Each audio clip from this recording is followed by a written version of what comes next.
"Mister, will you be my daddy?" The 6-year-old girl stood barefoot at the gates of the Iron Wolves clubhouse, blood dried on her split lip, clutching a one-eyed teddy bear like it was the only thing keeping her alive. Her dress hung in tatters. 3 days of dirt covered her tiny body. She stared up at the giant covered in tattoos, and her voice cracked with desperation. "I'll be good. I promise I'll be so good. I won't eat much. I won't make noise. Just please, please don't let them take me back. They lock me in the closet. They don't feed us. They hurt us when we cry." Grizzly president of the Iron Wolves MC felt something shatter inside his chest. This child had walked 3 days through hell to find him. 3 days of hiding, starving, bleeding just to ask a stranger for help. 20 minutes later, he made one phone call. Within the hour, 280 motorcycles roared to life across 3 states. Before we continue, subscribe to the channel and comment what city you're watching from. Let's see how far this story travels. The girl's name was Lily, and she had been running for 3 days. Her feet bled through the thin fabric of the socks she'd worn when she escaped. Her stomach had stopped growling sometime yesterday, moving past hunger into a hollow emptiness that felt almost peaceful. The teddy bear in her arms, missing one button eye and leaking stuffing from a tear in its side, was the only thing she owned in the entire world. She was 6 years old, and she had already learned that adults lie. They lie when they say they'll take care of you. They lie when they say it won't hurt. They lie when they smile at the social workers and promise that every child in their care is loved and protected. The Whitmores had smiled a lot when the social workers came.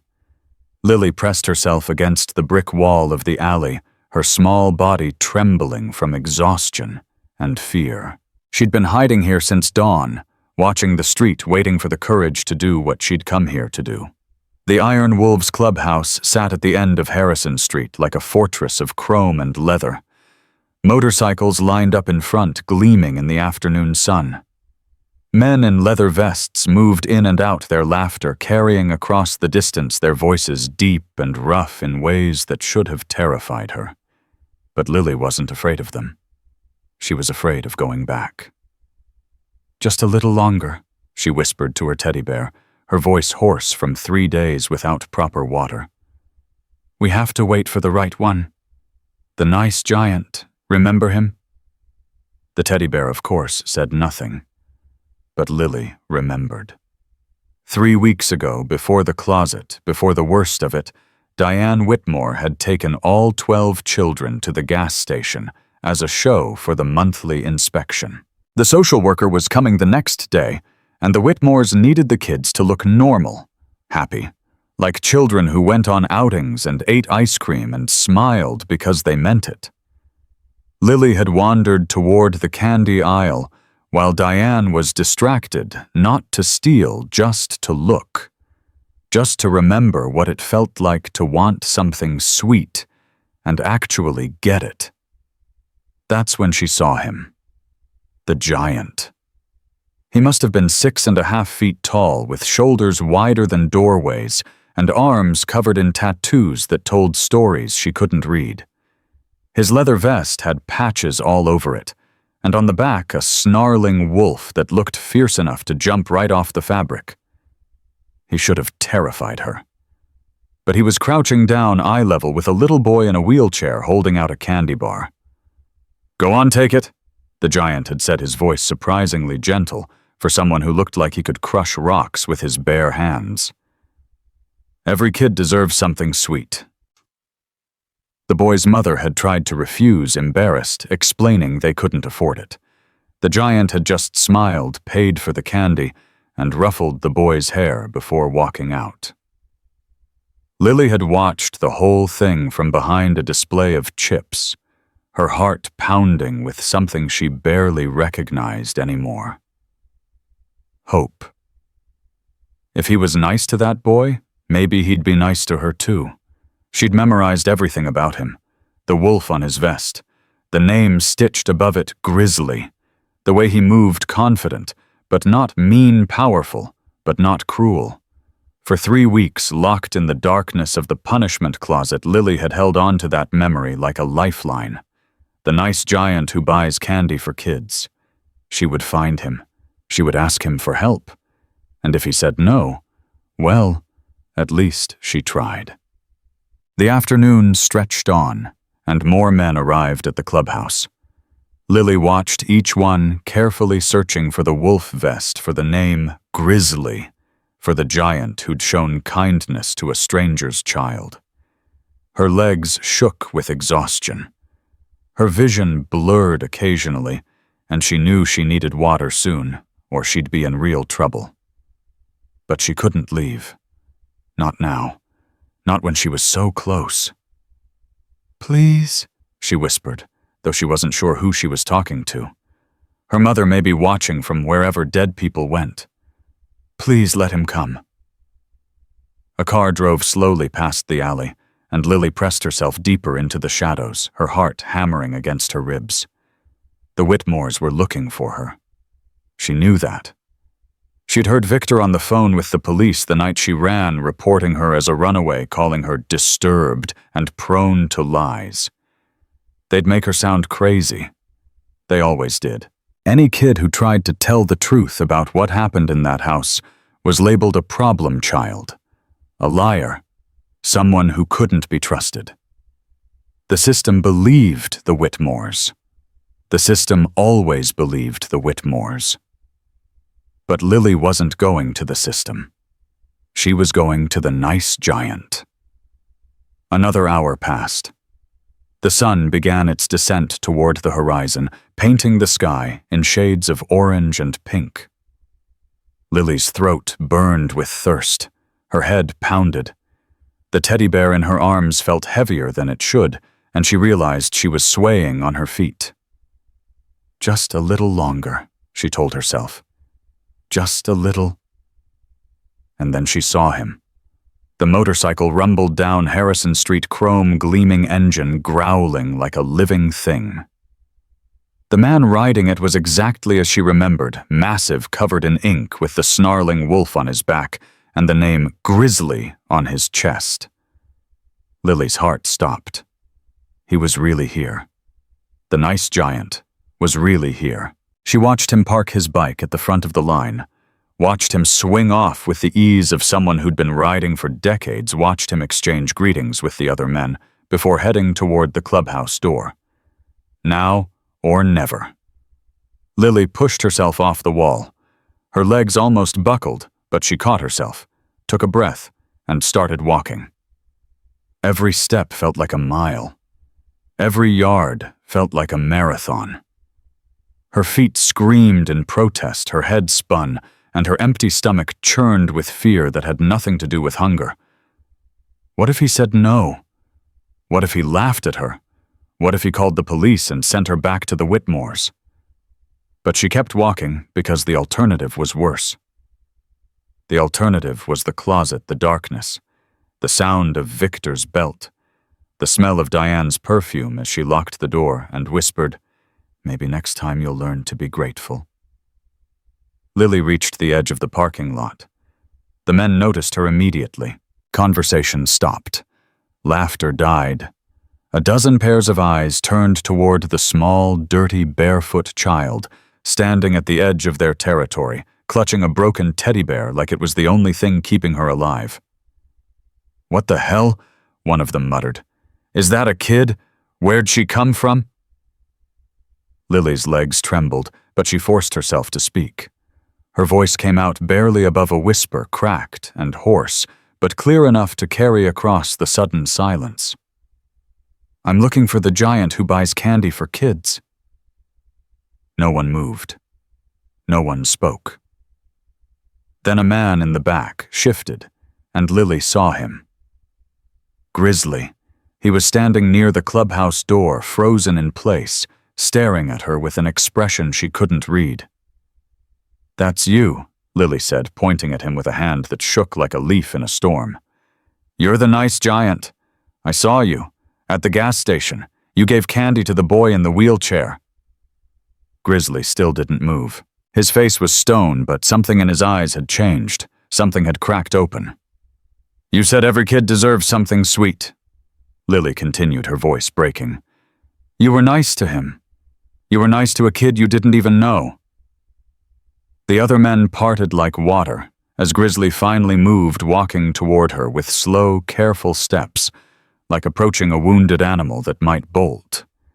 He stopped about 10 feet away and crouched down, bringing himself closer to her eye level.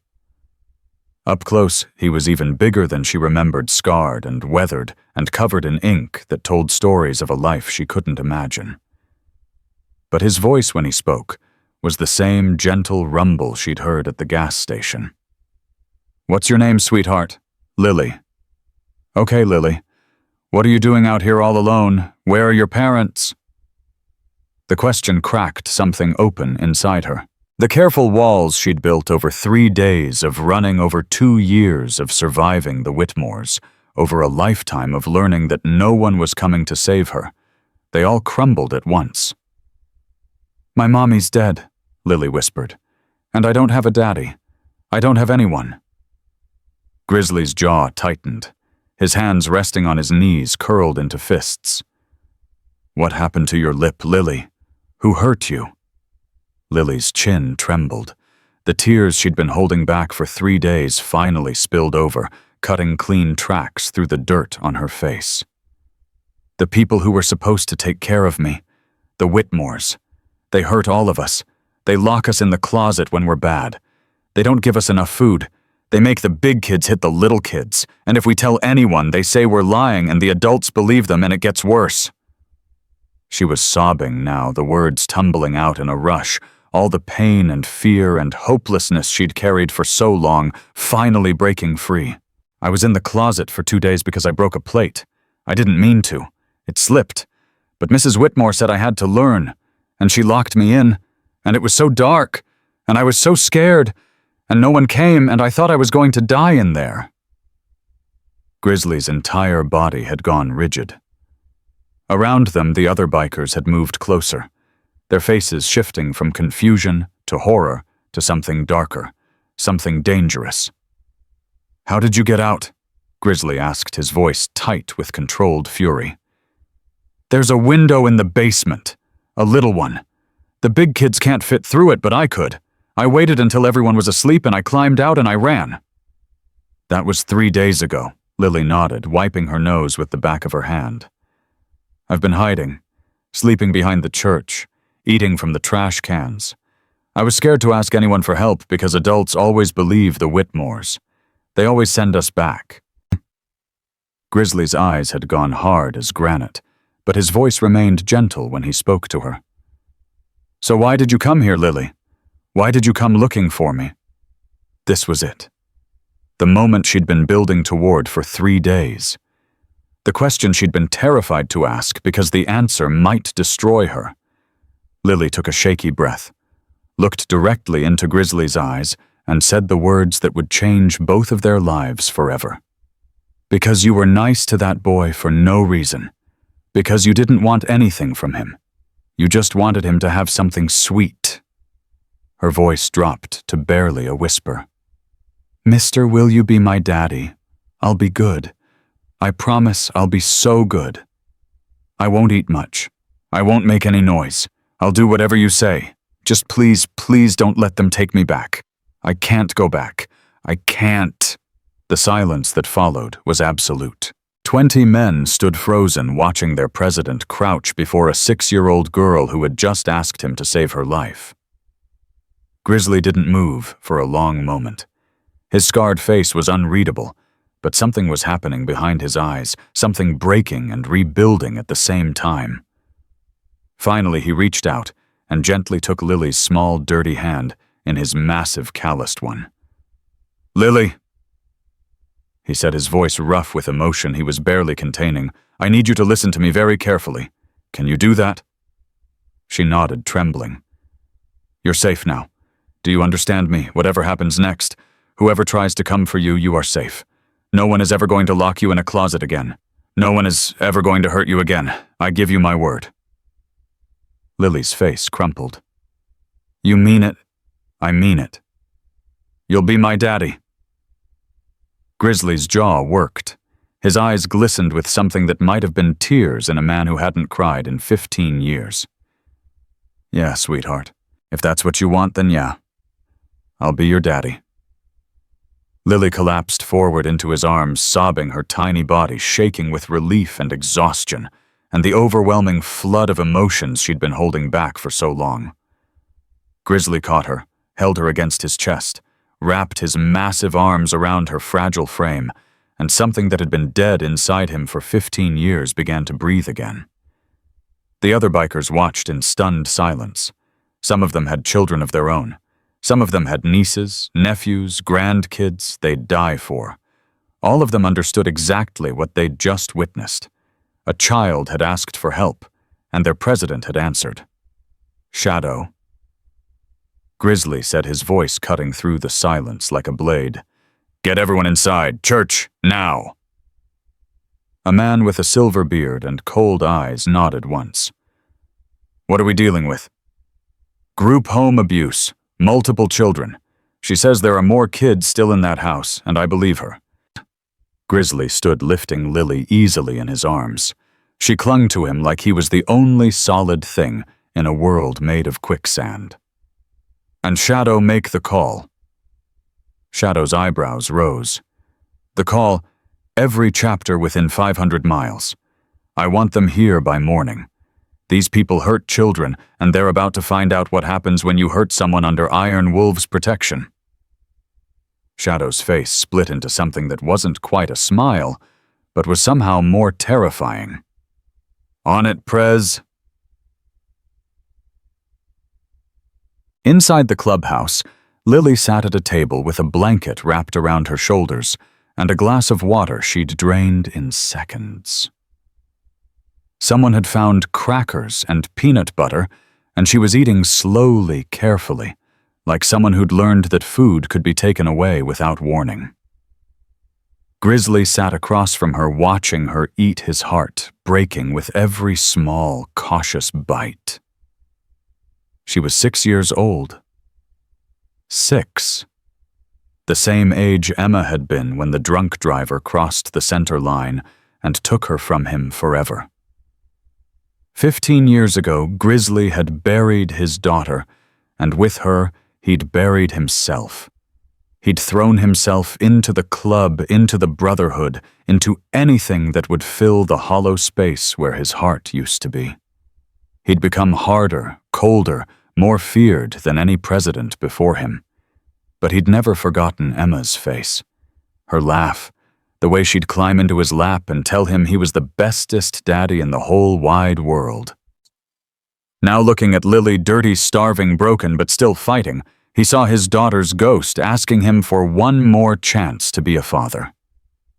Lily, he said gently, I need you to tell me more about the Whitmores. Can you do that? Lily nodded, her mouth full of peanut butter. Take your time. Just tell me what you remember. She swallowed, took a sip of water, and began to speak. The Whitmore Group Home had been operating for 8 years. Victor and Diane Whitmore ran it like a well-oiled machine of manipulation. They knew exactly how to play the system, when to smile, what to say, how to make the house look perfect for the monthly inspections that always came with plenty of warning. They know when the social workers are coming? Lily explained, her voice flat, with the matter-of-fact tone of a child who'd long since learned that crying didn't help. They always know, so they clean everything and give us good food and tell us to smile and say nice things. And if you don't smile, the closet.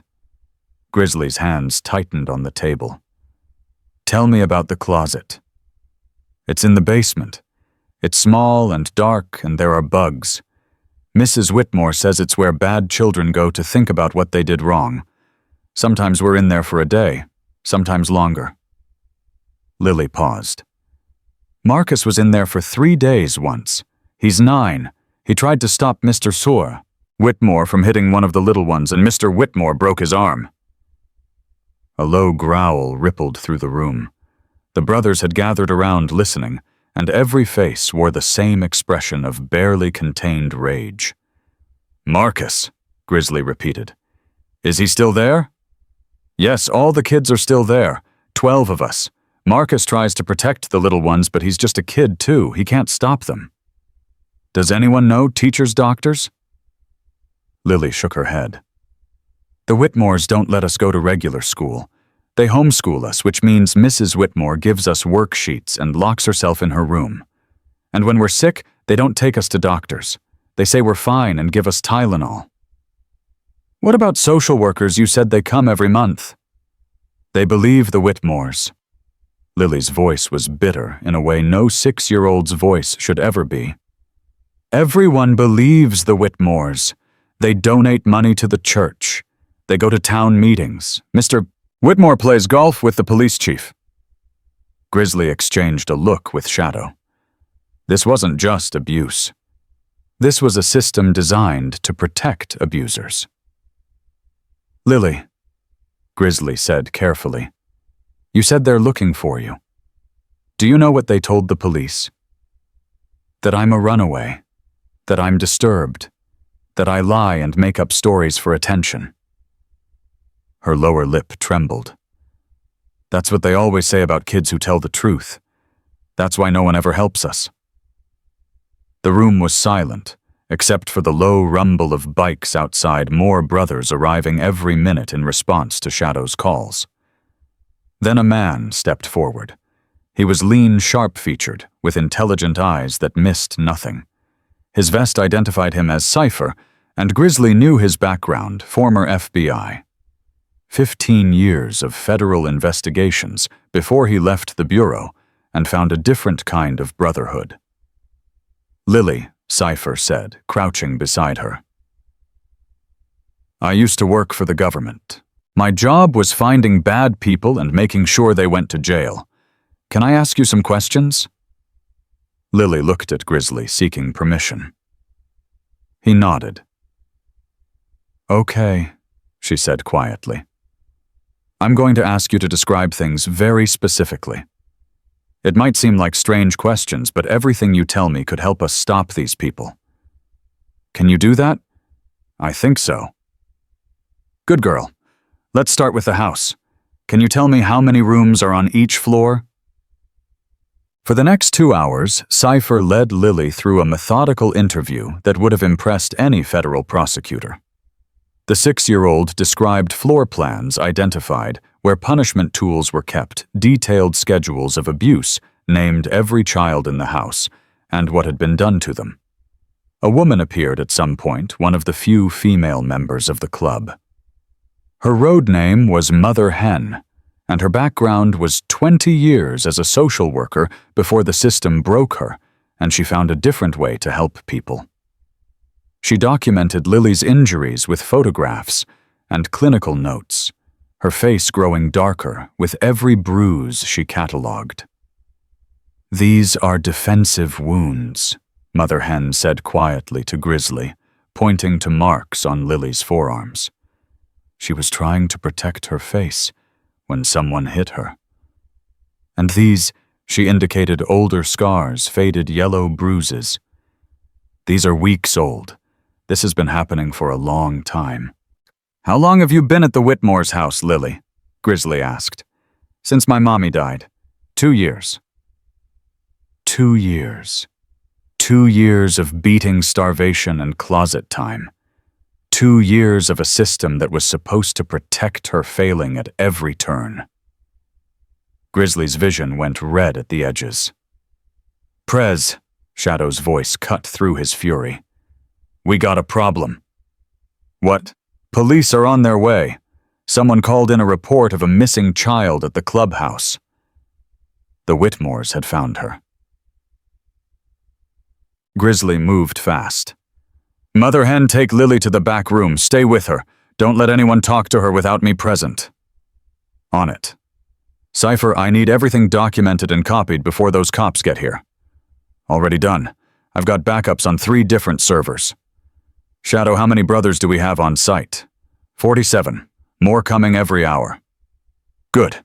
Nobody does anything stupid. We handle this legal or we don't handle it at all." The other men exchanged glances. Legal wasn't usually the Iron Wolves' first choice.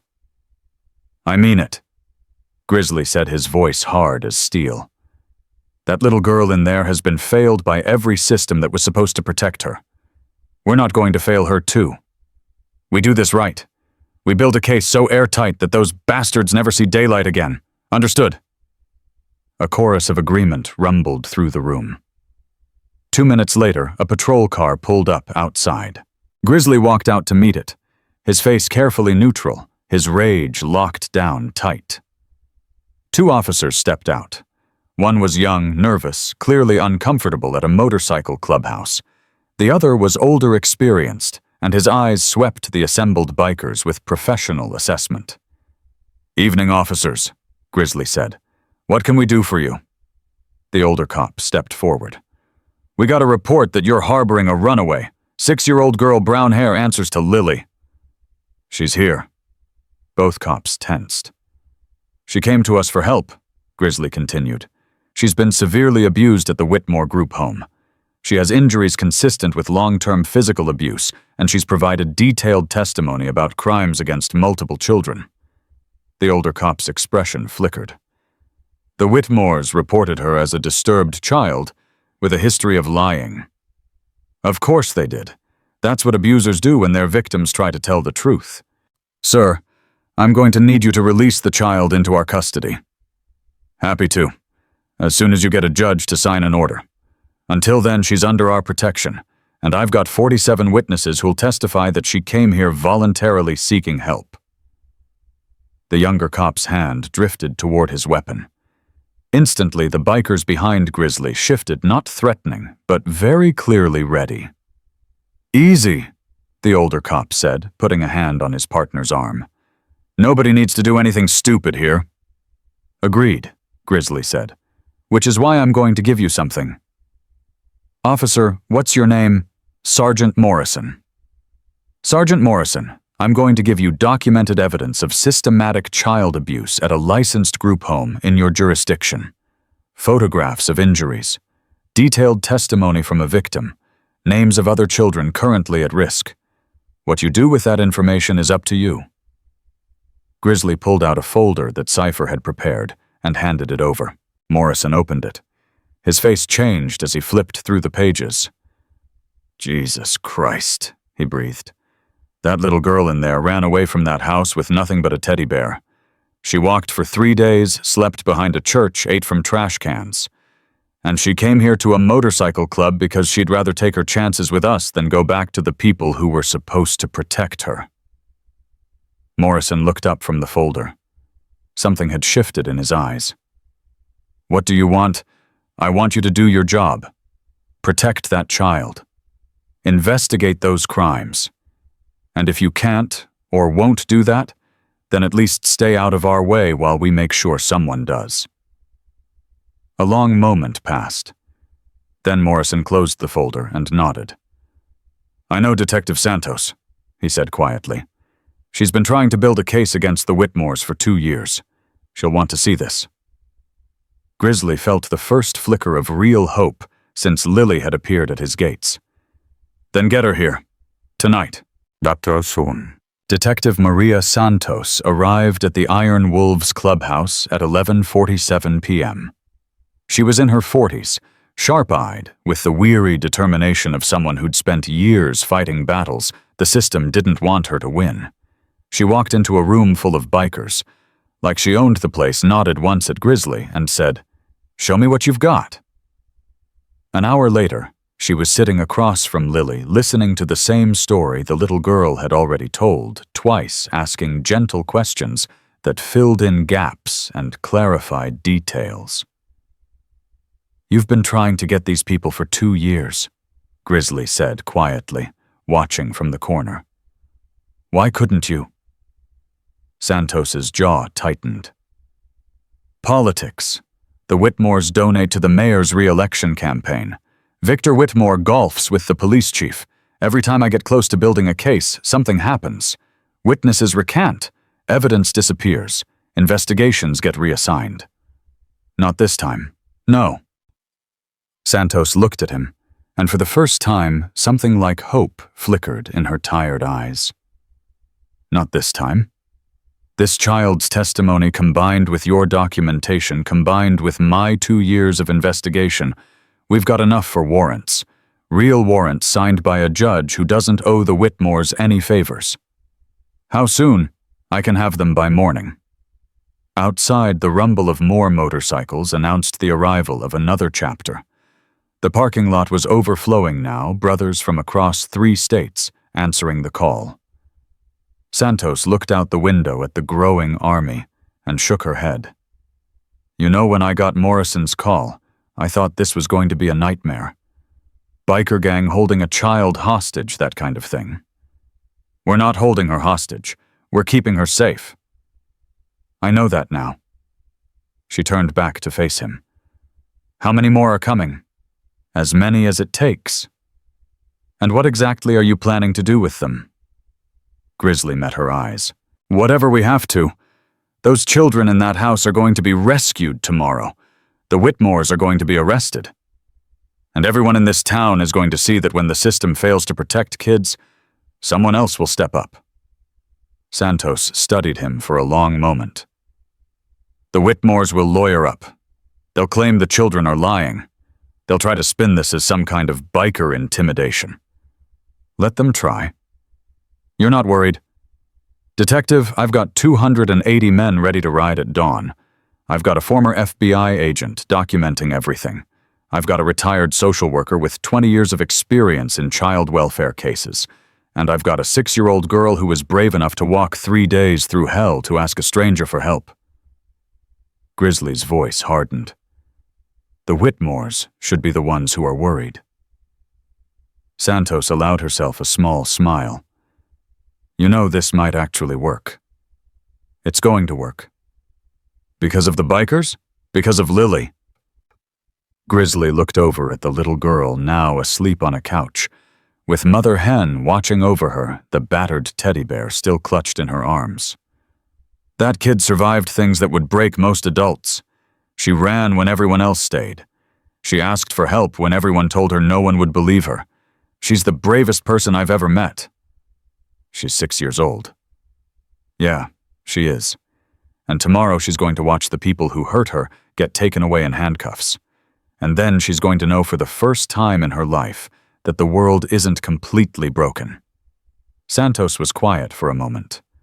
Then she stood, gathered her files, and headed for the door.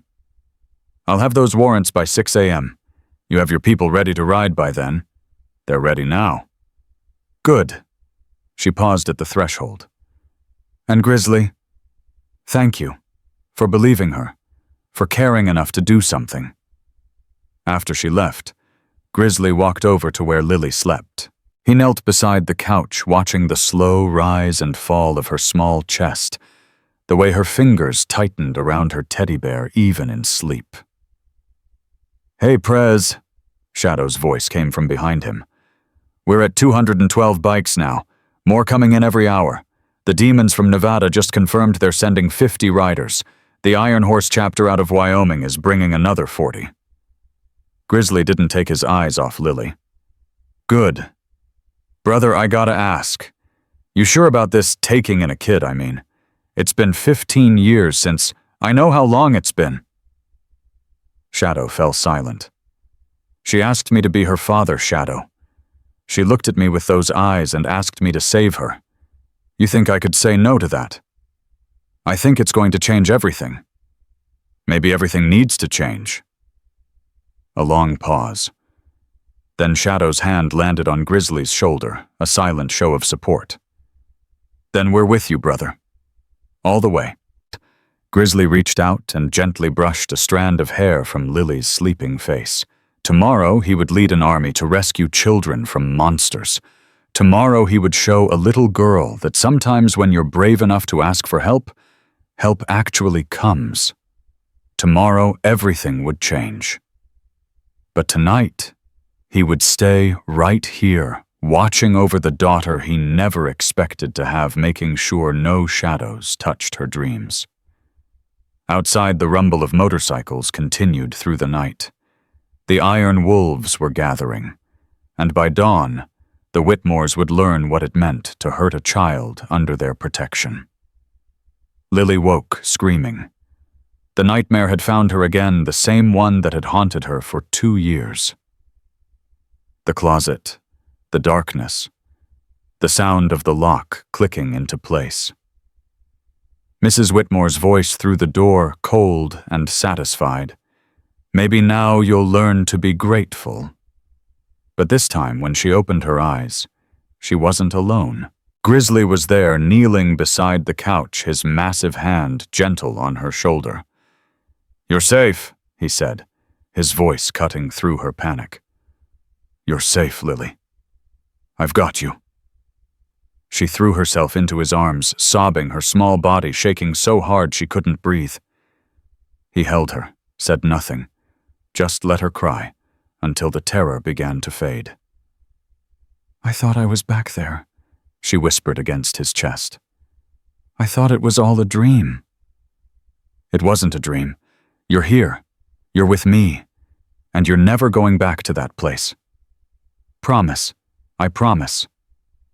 She pulled back slightly, looking up at his scarred face with eyes that had seen too much for 6 years old. "What if they come for me? Then they'll have to go through me. And 280 of my brothers. And every law enforcement officer in 3 counties. He wiped the tears from her cheeks with his thumb. "Nobody's taking you anywhere, Lily. Not today. Not ever." As Mother Hen appeared with a glass of water and a warm muffin from someone's kitchen. Lily ate slowly, her nightmare fading, but not forgotten, her eyes darting to the window every few seconds, as if expecting the Whitmores to appear. How long was I asleep? About 4 hours. It's almost 5 in the morning. Is the detective coming back? Soon. She's getting something important, something that's going to help us rescue the other kids.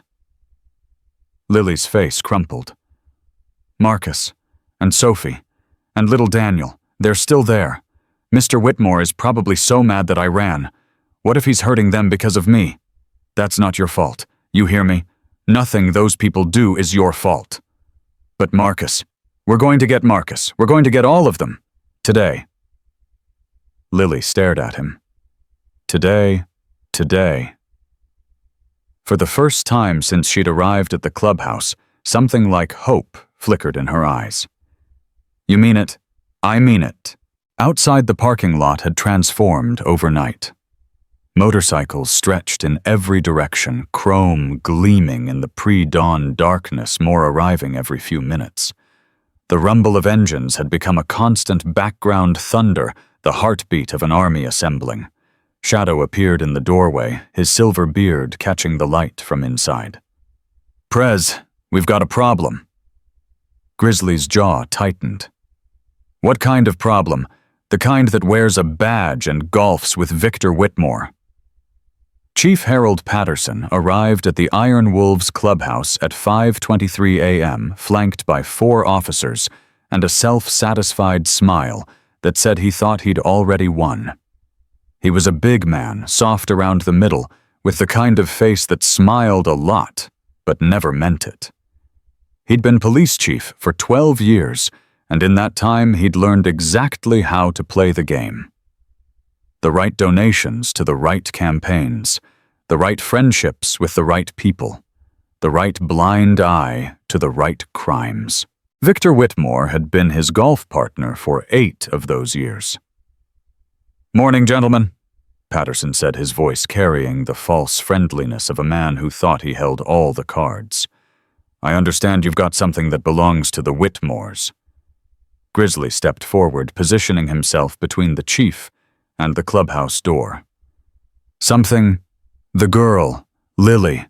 She's a ward of the state, currently placed at the Whitmore Group home. Her guardians have reported her missing, and I'm here to return her to their care." Their care. Grizzly let the words hang in the air. "You mean the care that left her with bruises on 70% of her body? The care that locked her in a closet for 2 days without food or water? That care?" Patterson's smile flickered, but held. Now I know kids make up stories. It's what they do. The Whitmores are respected members of this community, and I'm not about to let a biker gang slander their good name based on the lies of a disturbed child. Disturbed. That's what her file says. Prone to fabrication. Attention-seeking behavior. The Whitmores have dealt with difficult children before. They know how to handle these situations. Behind Grizzly, the assembled bikers had gone very still. The kind of still that comes before violence. Chief Patterson, Grizzly said, his voice dangerously quiet. I'm going to give you one chance to walk away. One chance to forget Victor Whitmore's phone number and start doing the job you were elected to do. Is that a threat? It's an opportunity. Take it or don't. But I should warn you. Grizzly stepped close enough that Patterson had to look up to meet his eyes, that Detective Maria Santos is about 30 minutes away from arriving here with warrants signed by Judge Eleanor Wright. Warrants for the arrest of Victor and Diane Whitmore on charges including child abuse, child endangerment, and fraud. Patterson's face went pale. Judge Wright. She doesn't owe the Whitmores any favors. Yeah, we noticed. You can't do this. It's already done. Patterson's mask cracked. The friendly politician disappeared, replaced by something uglier, something desperate. Listen to me, you piece of trash. I don't know who you think you are, but Victor Whitmore has friends in places you can't even imagine. You want to start a war, fine. But when it's over, you and your little motorcycle club are going to wish you'd never heard the name Whitmore. Grizzly didn't flinch. We already wish that. Every one of those kids wishes that.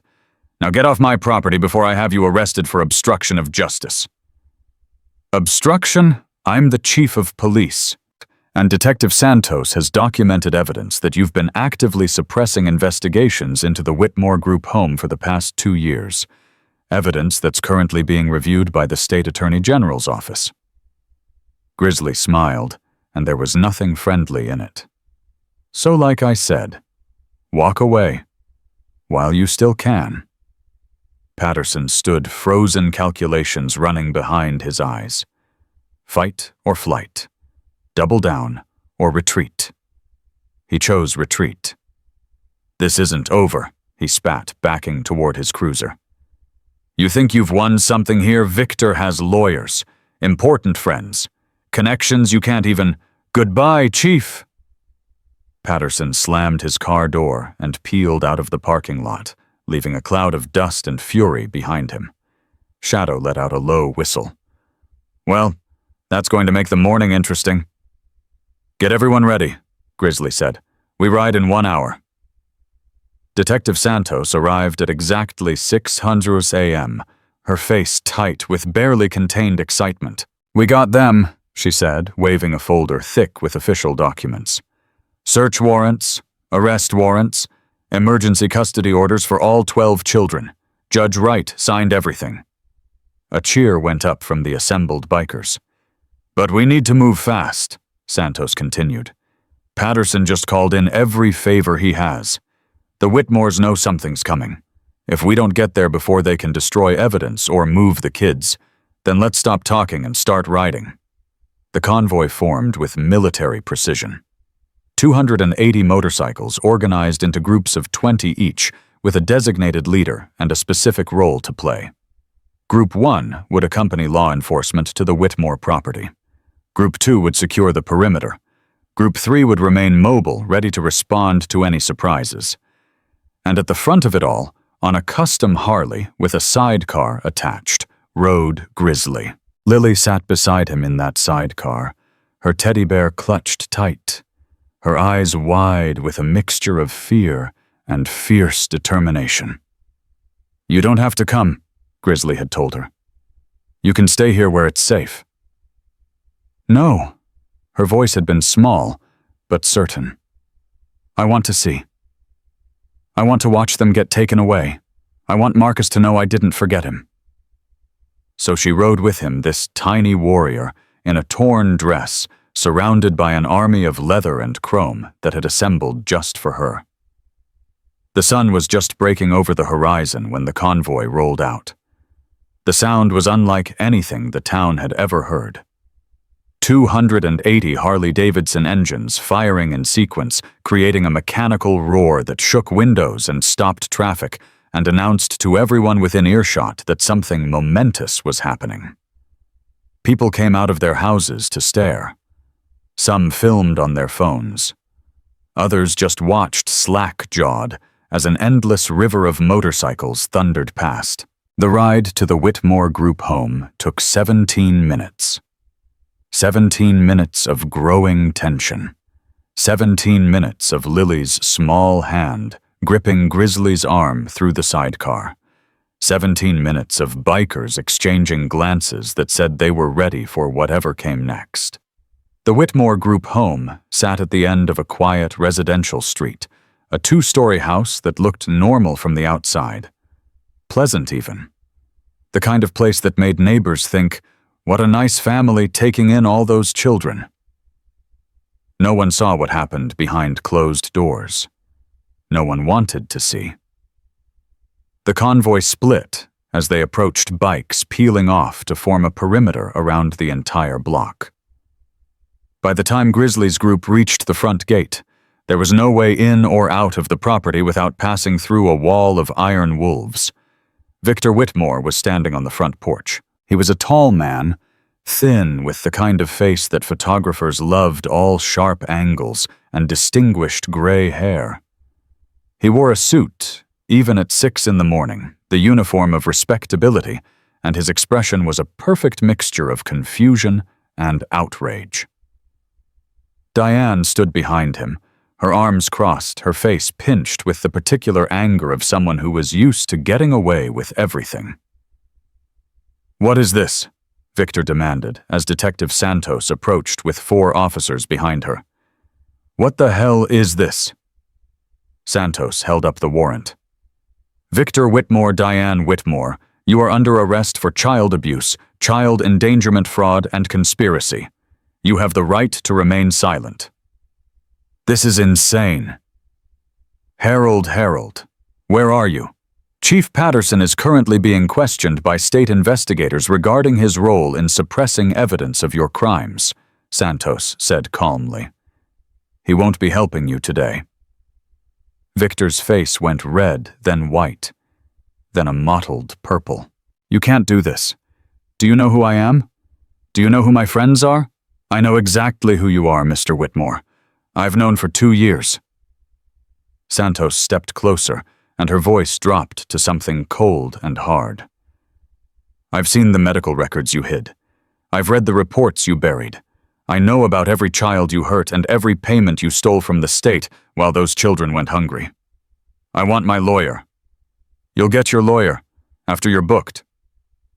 The officers moved forward with handcuffs. Diane Whitmore began to scream. "This is kidnapping. This is persecution. We've done nothing wrong. Those children are liars, every one of them. They make up stories because they're damaged, because they come from broken homes, because you broke them." Santos cut her off. "We have testimony from 8 victims. We have photographic evidence. We have financial records. We have everything we need to make sure you never hurt another child again." The handcuffs clicked shut.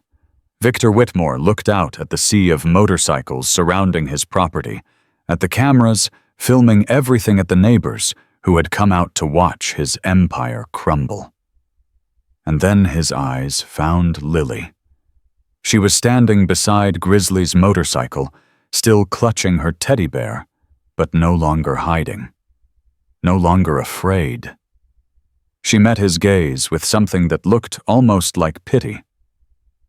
"You," Victor spat. "You did this! You ungrateful little—" Grizzly stepped between them, blocking Lily from Victor's view. "You don't get to talk to her. You don't get to look at her. You don't even get to think about her. From this moment on, she doesn't exist to you. Understand?" Victor's face twisted with rage, but he said nothing. He was loaded into a police car. His wife was loaded into another. And just like that, it was over. Inside the house, officers were moving through rooms documenting everything. The punishment closet in the basement exactly where Lily had described it. The padlocks on bedroom doors. The empty refrigerator with a lock to keep hungry children out. The files hidden in Victor's office detailing 8 years of embezzlement. And the children. 12 of them ranging in age from 4 to 13. Some were hiding under beds when the officers found them. Others were sitting in the common room, too conditioned to obedience to run even when they heard the sirens. All of them bore the marks of long-term abuse, physical and emotional scars that would take years to heal. Marcus was the first one out. He was 9 years old, thin as a rail, with a cast on his arm that was dirty and cracked because no one had bothered to take care of it. When he saw Lily standing in the front yard surrounded by bikers, his face crumpled. "Lily, Lily." She ran to him. They collided in the middle of the lawn, 2 small bodies holding each other up, crying too hard to speak. "You came back," Marcus sobbed. "You said you'd get help and you came back." "I found them, Marcus. I found the nice giant. He helped. They all helped." Marcus looked up at the wall of leather and chrome surrounding the property, at the men who had dropped everything to come rescue children they'd never met. All of them came for us. All of them. Grizzly watched the reunion with something burning in his chest. 15 years of grief, 15 years of wondering what the point of anything was after Emma died. And now standing in this yard watching children be freed from monsters because one little girl had been brave enough to ask for help, he finally understood. This was the point. This was always the point. Mother Hen appeared at his side. "We've got 12 kids total. 4 need immediate medical attention, including the little one, Daniel. He's 4 years old and severely malnourished. EMTs are on their way. Foster placements. Santos is working on it. Emergency shelters for tonight, then proper placements by end of week. But Grizzly," she hesitated. "Some of these kids have nowhere to go. No family, no prospects. They'll end up in the system, and the system failed them before, I know." He watched Marcus and Lily still holding each other, still crying. "We'll figure it out. The club will figure it out, but right now, let's just get them safe." The EMTs arrived within minutes, followed by more social workers, more police, more media. The story was spreading faster than anyone could control. Biker Army rescues abused children. It was on every local news channel. It was trending nationally. By noon, it would be international. Santos approached Grizzly as the last of the children were loaded into vehicles for transport to the hospital. "We've got them all. Every kid, every piece of evidence. The Whitmores are being processed right now, and Judge Wright has denied bail." Patterson. "State investigators picked him up an hour ago. He's singing like a bird trying to cut a deal. Turns out he's got a lot to say about the Whitmores' political connections." "Good. There's going to be a press conference this afternoon. The mayor is already trying to get ahead of it, pretending he had no idea what was happening. Politicians." She shook her head. "But the DA is solid. She's going for maximum sentences on everything." "And the kids," Santos's face softened slightly. "They're going to need a lot of help. Therapy, stability, people who actually give a damn about them." She looked at Lily, who was now sitting on Grizzly's motorcycle. Marcus beside her, both of them surrounded by bikers who were treating them like precious cargo. "You're really going to adopt her? Already started the paperwork. You know the system is going to make it difficult.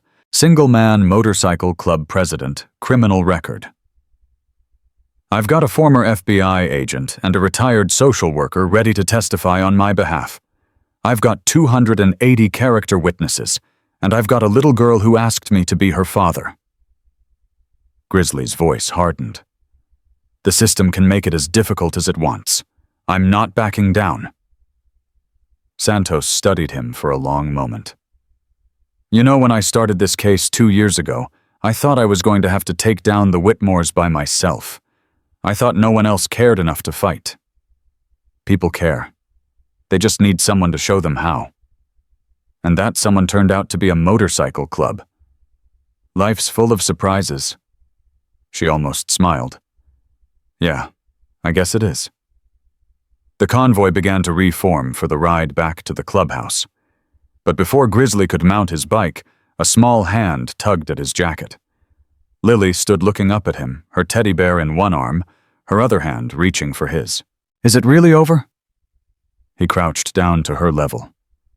"The Whitmores are in jail. They're never getting out. The other kids are safe. It's really over, Lily. And you're still going to be my daddy." His heart cracked open all over again. "Yeah, sweetheart. I'm still going to be your daddy, if you'll have me." She threw her arms around his neck and held on like she was never letting go. "I'll have you," she whispered. "I'll have you forever." The ride back to the clubhouse was different from the ride out. The tension was gone, replaced by something that felt almost like celebration. Bikers who had ridden for hours to answer a call for help were now honking horns, raising fists, exchanging grins that said they'd been part of something that mattered. And in the sidecar beside Grizzly, Lily sat with her face turned toward the sun, her teddy bear in her lap, watching the world go by with eyes that finally believed it might not hurt her. Marcus rode behind them on another brother's bike, his broken arm cradled against his chest, his face still wet with tears, but no longer afraid. The news vans followed the convoy all the way back, cameras capturing footage that would play on loop for days. The story was already writing itself, a community that had failed its most vulnerable children and the unlikely heroes who had stepped in when no one else would. At the clubhouse, the brothers who had stayed behind had prepared a feast. Burgers, hot dogs, chips, cookies, soda, all the things that children at the Whitmore house had been denied for years. The rescued kids ate like they'd never seen food before. Some of them had never had a birthday party. Some had never been asked what their favorite color was. Some flinched when adults moved too fast, their bodies still expecting pain even when their minds knew it wasn't coming. The bikers handled them with a gentleness that would have surprised anyone who only knew them by reputation. Tank, the biggest and most intimidating member of the club, spent an hour playing Go Fish with a 4-year-old who had never been taught any games. Doc, the former EMT, checked bandages and cleaned wounds and promised that everything was going to be okay. Mother Hen organized clothing donations that had poured in from somewhere, brothers' wives, girlfriends, sisters who had heard what was happening and wanted to help. And Grizzly sat with Lily at a picnic table, watching her eat her 3rd hot dog, and felt something settle into place inside him that had been broken for 15 years. "Daddy." The word still hit him like a punch to the chest every time she said it. "Yeah, sweetheart. Are you happy?" He looked at her. This small, fierce, unbelievably brave child who had walked through hell to find him. "Yeah, Lily, I'm happy." "Me too." She leaned against his arm, her eyes growing heavy with exhaustion. "I never thought I'd be happy again. But I am." He put his arm around her, held her close, and watched his brothers take care of children they'd never met.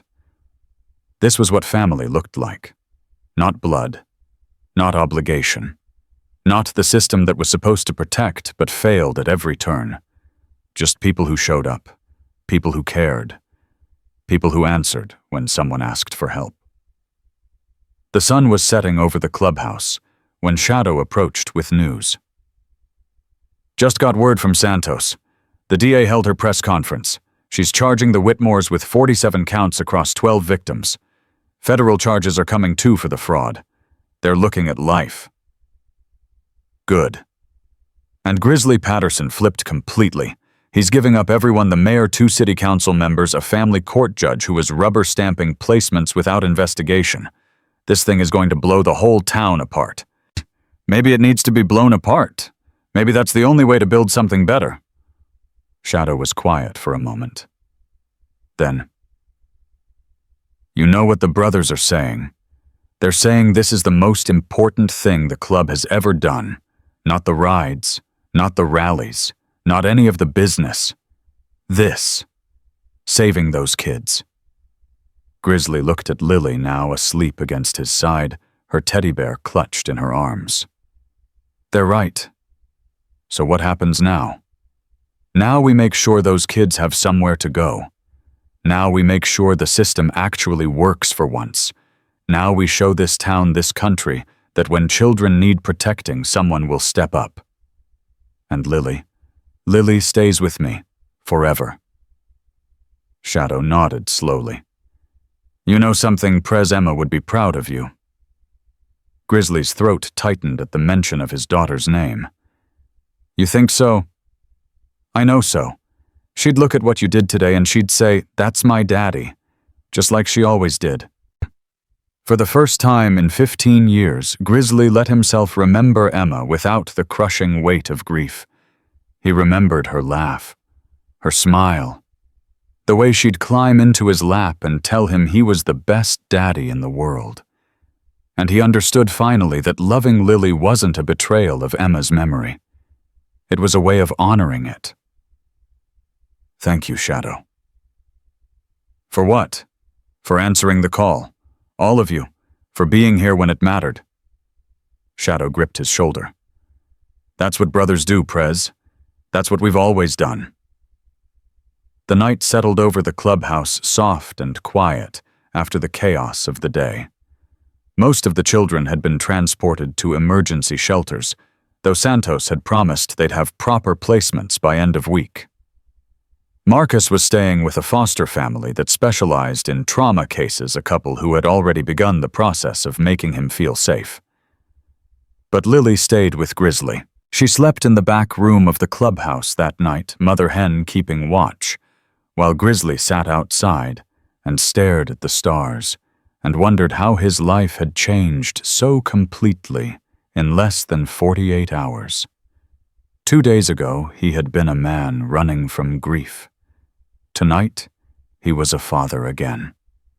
Tomorrow, the real work would begin. The adoption. The therapy. The long, slow process of helping a broken child learn to trust again. But tonight, he just sat in the darkness and let himself feel something he hadn't felt in 15 years. Hope. Real, solid, unshakable hope.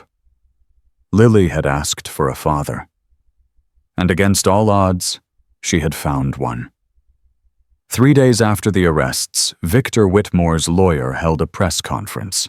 His name was Theodore Blackwell, and he was the kind of attorney who charged $500 an hour to make monsters look like victims. He stood in front of the county courthouse, with perfectly styled hair and a suit that cost more than most people made in a month, and he said the words that made Grizzly's blood turn to ice. "My clients are innocent. They have been framed by a violent motorcycle gang with a vendetta against respectable members of this community. The so-called evidence was fabricated. The children's testimonies were coerced, and we intend to prove that the real criminals in this case are the Iron Wolves and the corrupt detective who orchestrated this witch hunt." Lily was watching the news when the conference aired. She went completely still, her eyes fixed on the screen, her face draining of color. "Daddy?" Grizzly grabbed the remote and turned off the television. "Don't listen to them. That's just talk. That's what lawyers do." "He said we're lying. He said we made it up." "I know what he said." "But we didn't. We didn't make it up. The closet was real. The beatings were real. Everything was real." Her voice cracked on the last word, and Grizzly felt rage surge through him like wildfire. "Lily, look at me." She looked. "That man gets paid to lie. That's his job. But we have the truth, and we have evidence, and we have 12 children who all tell the same story. No lawyer in the world can make that disappear. What if people believe him? Then we'll make them unbelieve him. We'll fight until everyone knows exactly what the Whitmores did. I promise you." But even as he said it, Grizzly knew the battle was far from over. The Whitmores had money, connections, 8 years of carefully cultivated respectability, and they weren't going down without a fight. Detective Santos called that afternoon. "We have a problem," she said, her voice tight. Blackwell filed a motion to suppress the children's testimony. He's claiming they were coached by the Iron Wolves, that their statements are unreliable, that the whole investigation was tainted by bias. That's insane. It's strategy. If he can get the testimony thrown out, the physical evidence becomes circumstantial. The Whitmores walk. Judge Wright signed those warrants. She saw the evidence. Judge Wright has recused herself from the case. Blackwell argued conflict of interest because she's ruled against the Whitmores before. The new judge is Thomas Hartley. Grizzly's stomach dropped. Hartley? The one Patterson said was rubber stamping placements. The same. He hasn't been charged yet because Patterson's testimony is still being verified. But yeah, he's one of theirs. So we're fighting a rigged system. We're fighting an uphill battle, but we're not done yet. Santos paused. I need the children to testify again. On record. In front of investigators from the State Attorney General's office. People Blackwell can't claim are biased. Lily's been through enough. I know. But if she doesn't testify, if none of them testify, the Whitmores might actually get away with this. Grizzly closed his eyes. He thought about Lily's nightmares. Her flinching every time someone raised their voice. The way she still checked the locks on every door before she could sleep. And he thought about Marcus, still in a foster home, still waiting to find out if the people who broke his arm would face justice. He thought about the other children scattered across emergency placements, clinging to the hope that someone would finally believe them. I'll talk to her, he said finally. But the decision is hers. That night, Grizzly sat down with Lily in the small apartment he'd rented near the clubhouse. It wasn't much, just 2 bedrooms and a kitchen, but it was theirs. A real home. The first real home Lily had ever known. She was sitting on the couch, drawing pictures with the crayons Mother Hen had bought her. The drawing showed a house with smoke coming from the chimney, surrounded by motorcycles with stick figures that might have been bikers standing in a protective circle. Lily, I need to talk to you about something important.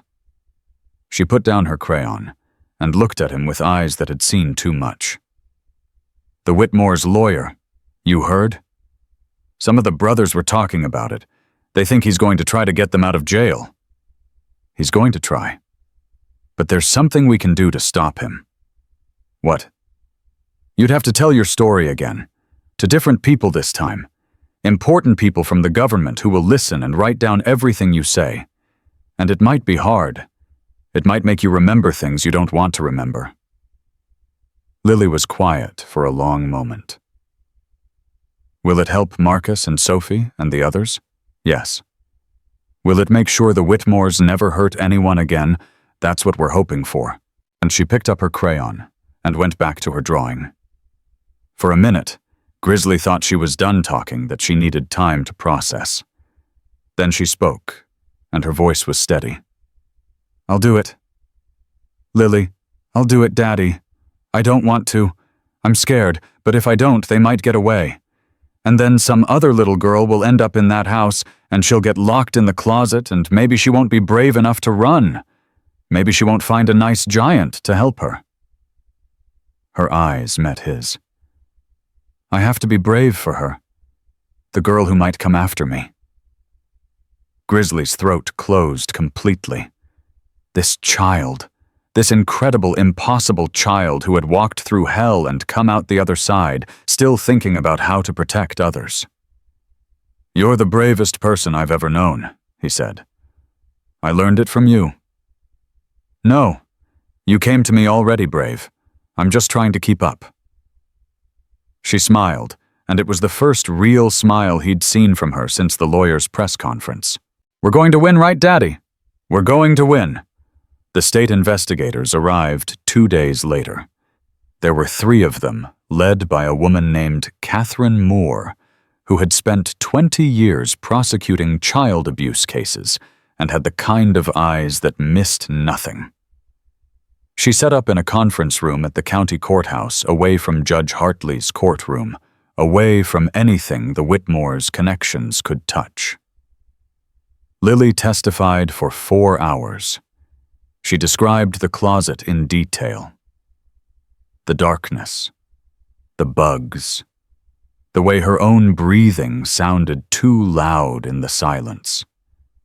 She described the beatings, the starvation the older children forced to hurt the younger ones under threat of worse punishment. She named names, dates, locations, specific incidents that could be verified against medical records and physical evidence.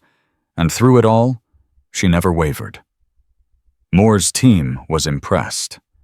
More than impressed. They were moved. "That child has been through more than most adults could survive," Moore told Grizzly afterward.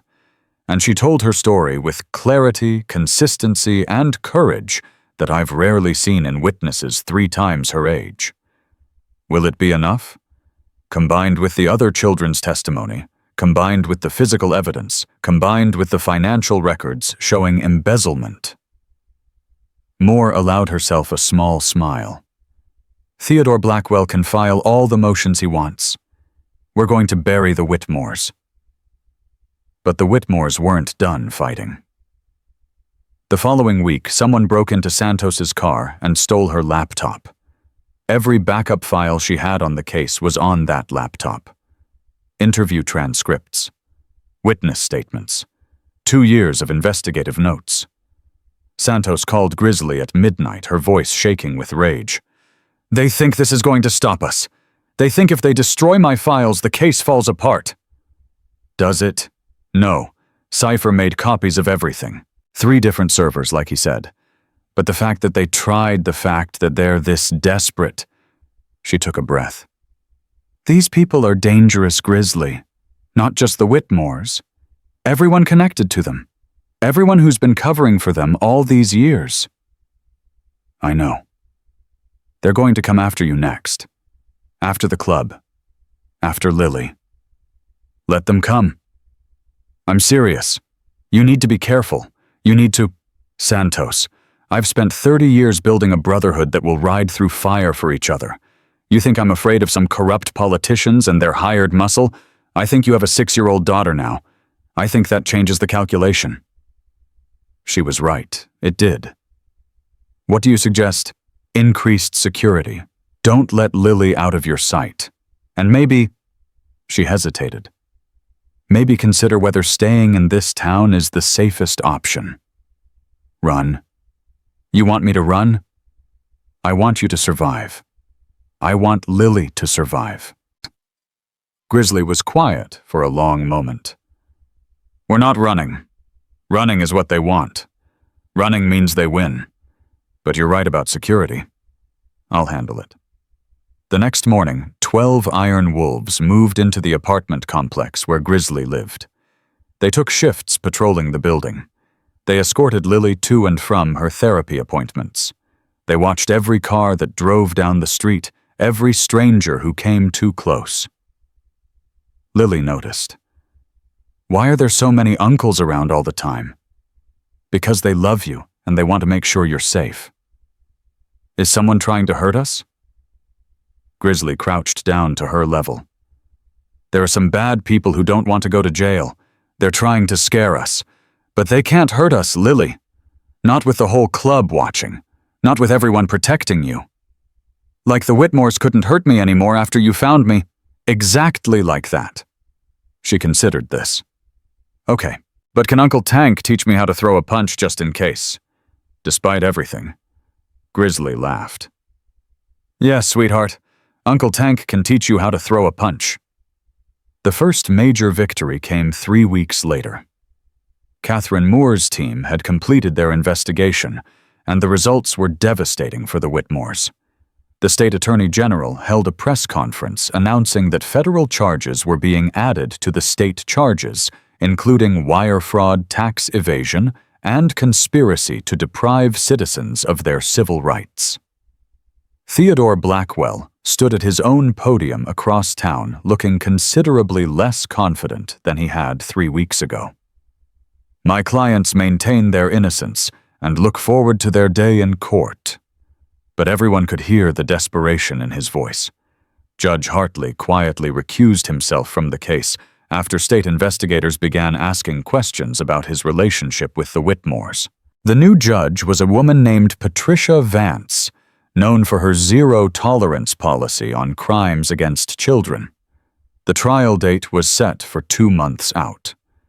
And in that 2 months, something unexpected happened. The story went national.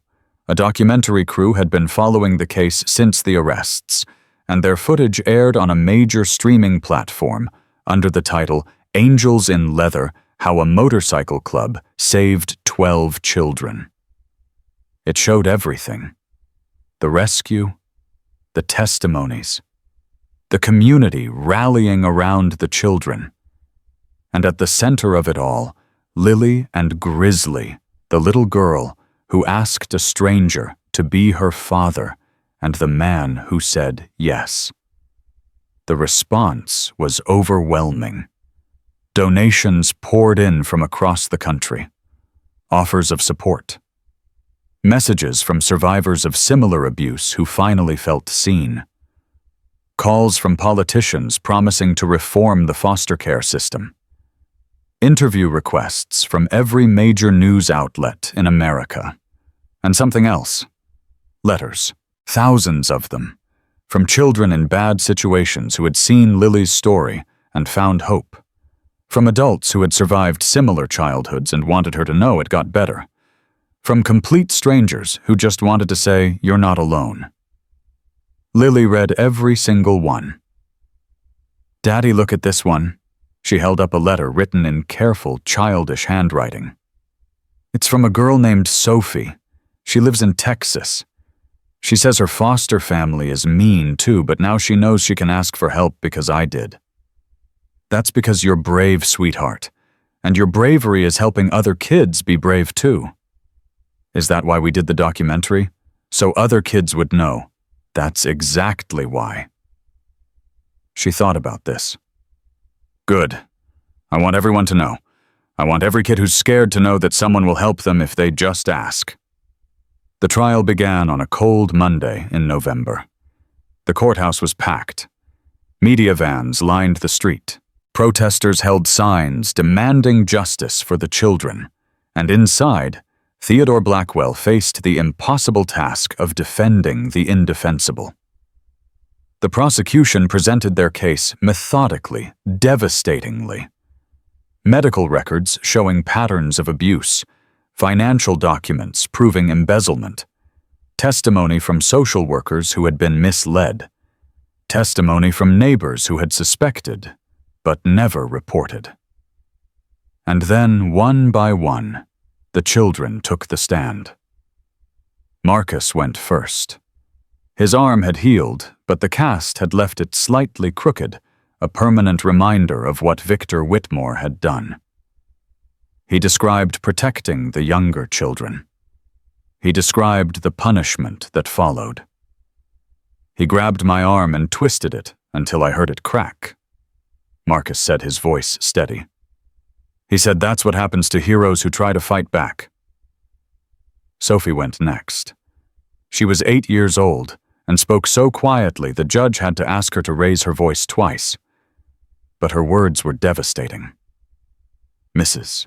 Whitmore told me no one would ever want me because I was damaged goods. She said I should be grateful they took me in at all because nobody else would."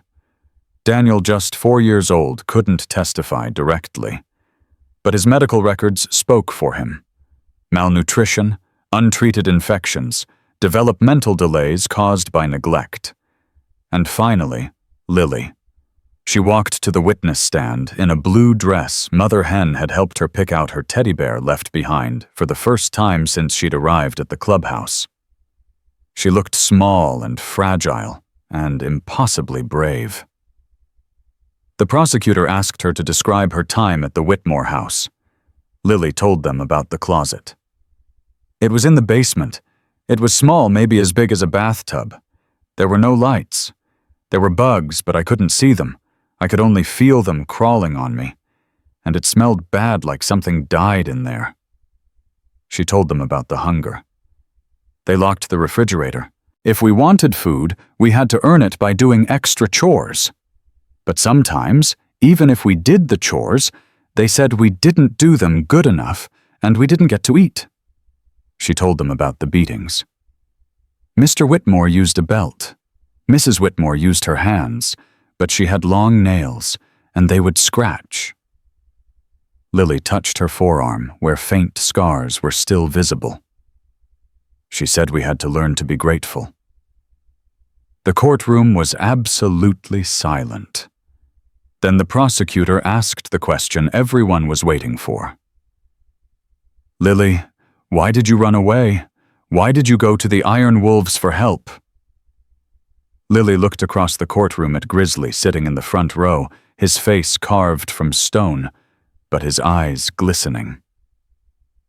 "Because I saw him once, at a gas station. He gave candy to a little boy in a wheelchair, and he said every kid deserves something sweet." She paused.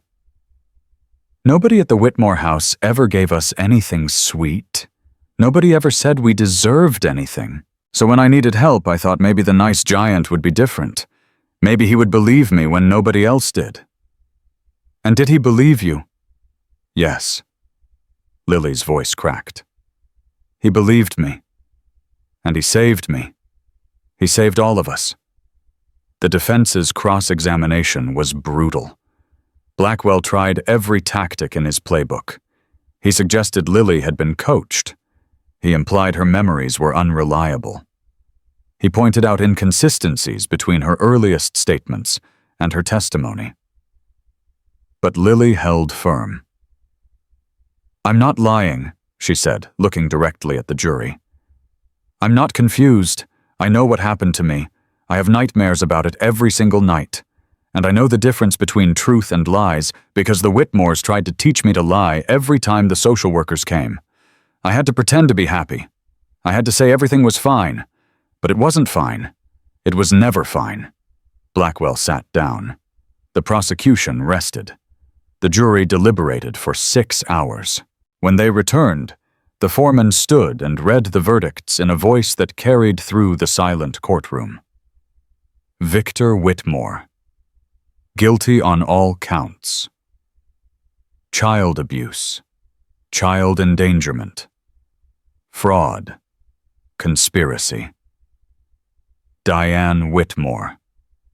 Guilty on all counts. The courtroom erupted. Lily burst into tears. Grizzly crossed the room in 3 strides and swept her into his arms, holding her while she sobbed with relief, with release, with the overwhelming weight of finally being believed. "It's over," he whispered. "It's really over. They're not coming back. Never. They're never coming back." Outside the courthouse, the Iron Wolves had gathered.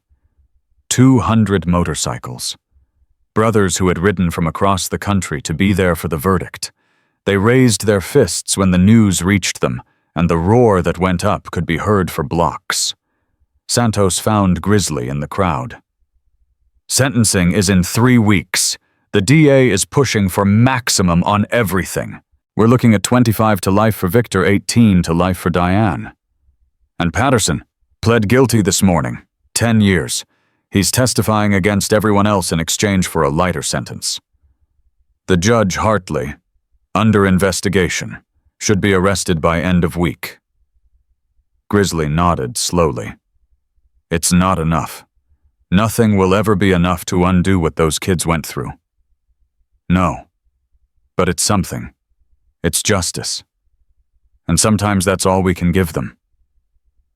Lily tugged on his jacket.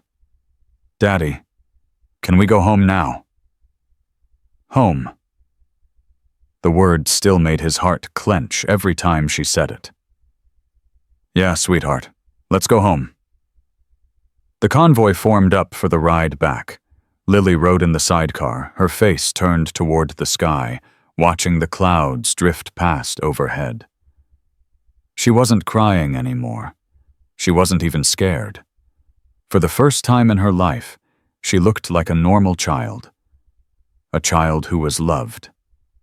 A child who was safe. A child who had asked the impossible and received it.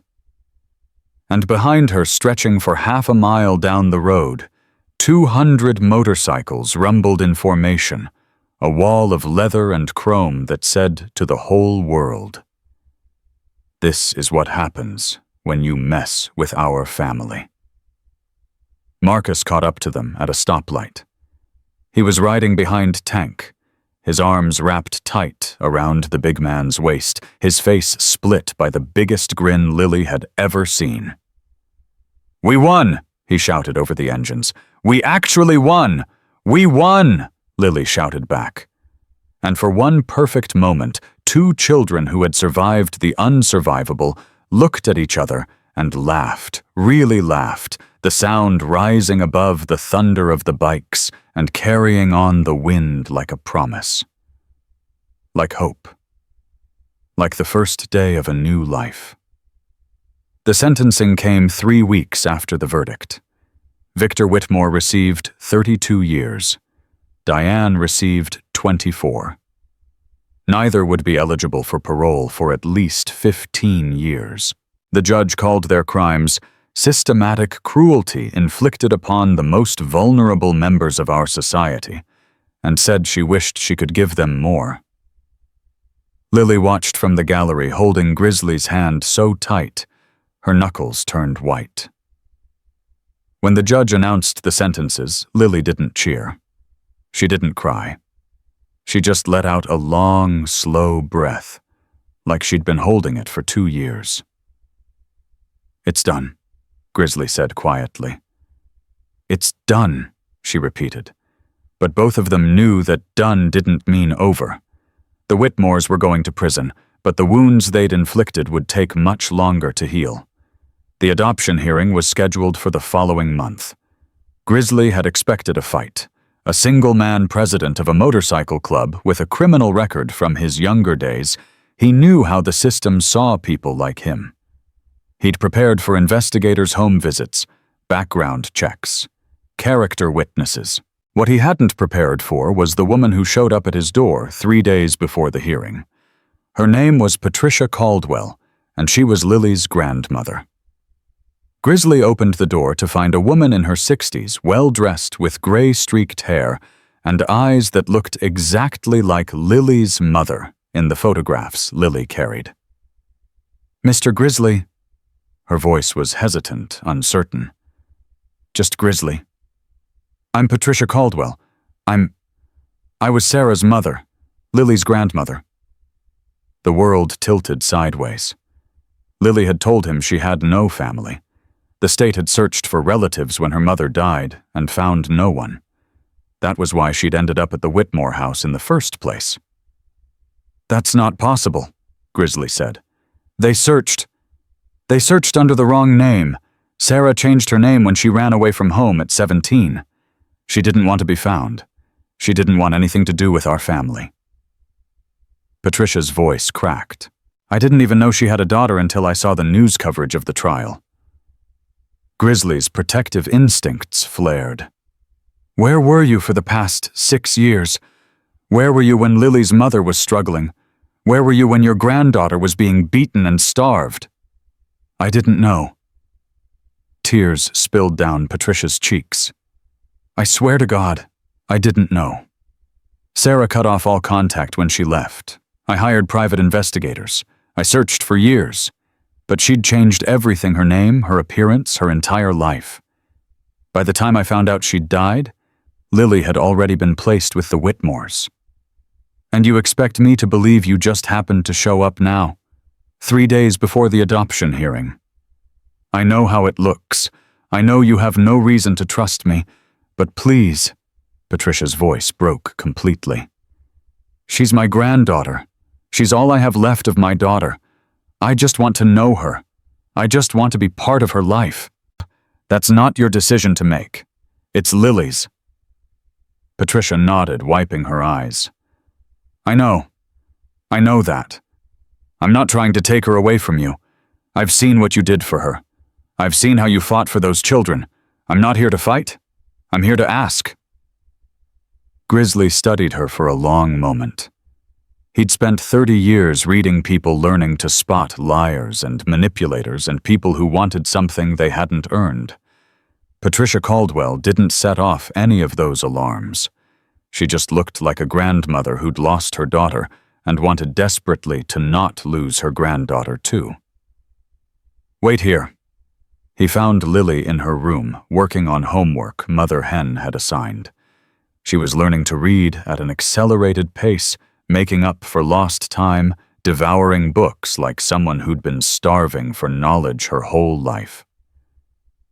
Lily, there's someone here to see you. Who? She says she's your grandmother, your mother's mother. Lily's pencil stopped moving. I don't have a grandmother. That's what I thought too. But she's here. She has pictures of your mom when she was young. She says she's been looking for you. Where was she when Mommy was sick? Where was she when I was at the Whitmore house? Those are good questions. You can ask her yourself if you want, or I can send her away. It's your choice. Lily was quiet for a long moment. Will you stay with me? Always. Okay, I'll talk to her. The conversation that followed was one of the hardest Grizzly had ever witnessed. Lily sat across from Patricia at the kitchen table, her small body rigid, her face carefully blank. She'd learned to hide her emotions at the Whitmore house, and that skill came back now a protective shell against potential hurt. Patricia showed her photographs. Sarah as a child. Sarah as a teenager. Sarah on the day she left home angry and defiant and determined to make her own way in the world. Why did she run away? Lily asked. Patricia's face crumpled. Because I was a terrible mother. I was controlling. I was critical. I thought I knew what was best for her, and I tried to force her to live the life I wanted instead of the life she wanted. She left because I didn't give her any other choice. Did you try to find her? For years.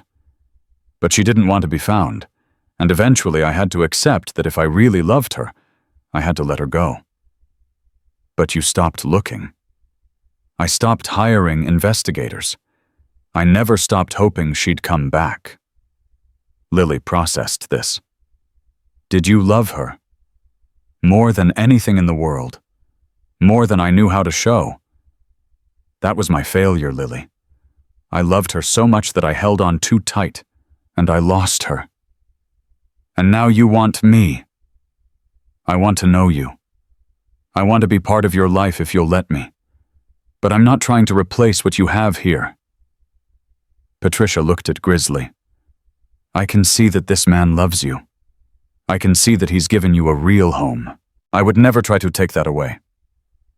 Lily was quiet for a very long time. Then she asked the question that mattered most. If I say no, will you go away and never come back? Patricia flinched like she'd been struck. If that's what you want, if that's what you truly want, I'll respect it. I'll leave and I won't bother you again. But you'll be sad. I'll be devastated. But I'll survive. I survived losing your mother. I'll survive this too. Lily looked at Grizzly. What do you think, Daddy? He chose his words carefully. I think people make mistakes. I think sometimes those mistakes cost them everything. And I think the only way to know if someone has really changed is to give them a chance to prove it. Do you trust her? I don't know her well enough to trust her. But I trust you. If you want to give her a chance, I'll support that. If you don't, I'll support that too. Lily turned back to Patricia. You can come to my adoption ceremony. If you want. And Patricia's face crumbled with relief and gratitude. I want. I want that more than anything. But you have to promise me something. Anything. You have to promise not to try to take me away from my daddy. He's my family now. He found me when nobody else was looking. He believed me when nobody else would. And I love him." Patricia nodded, tears streaming freely. "I promise. I swear on your mother's memory, I promise." Lily stood up from the table. "Okay then. You can be my grandmother, but Grizzly is my daddy. Forever." The adoption hearing took place on a gray Tuesday morning. The courtroom was packed with iron wolves. 200 brothers had shown up to witness their president officially become a father. They filled every seat, lined every wall, spilled out into the hallway. Judge Vance looked out at the sea of leather and shook her head.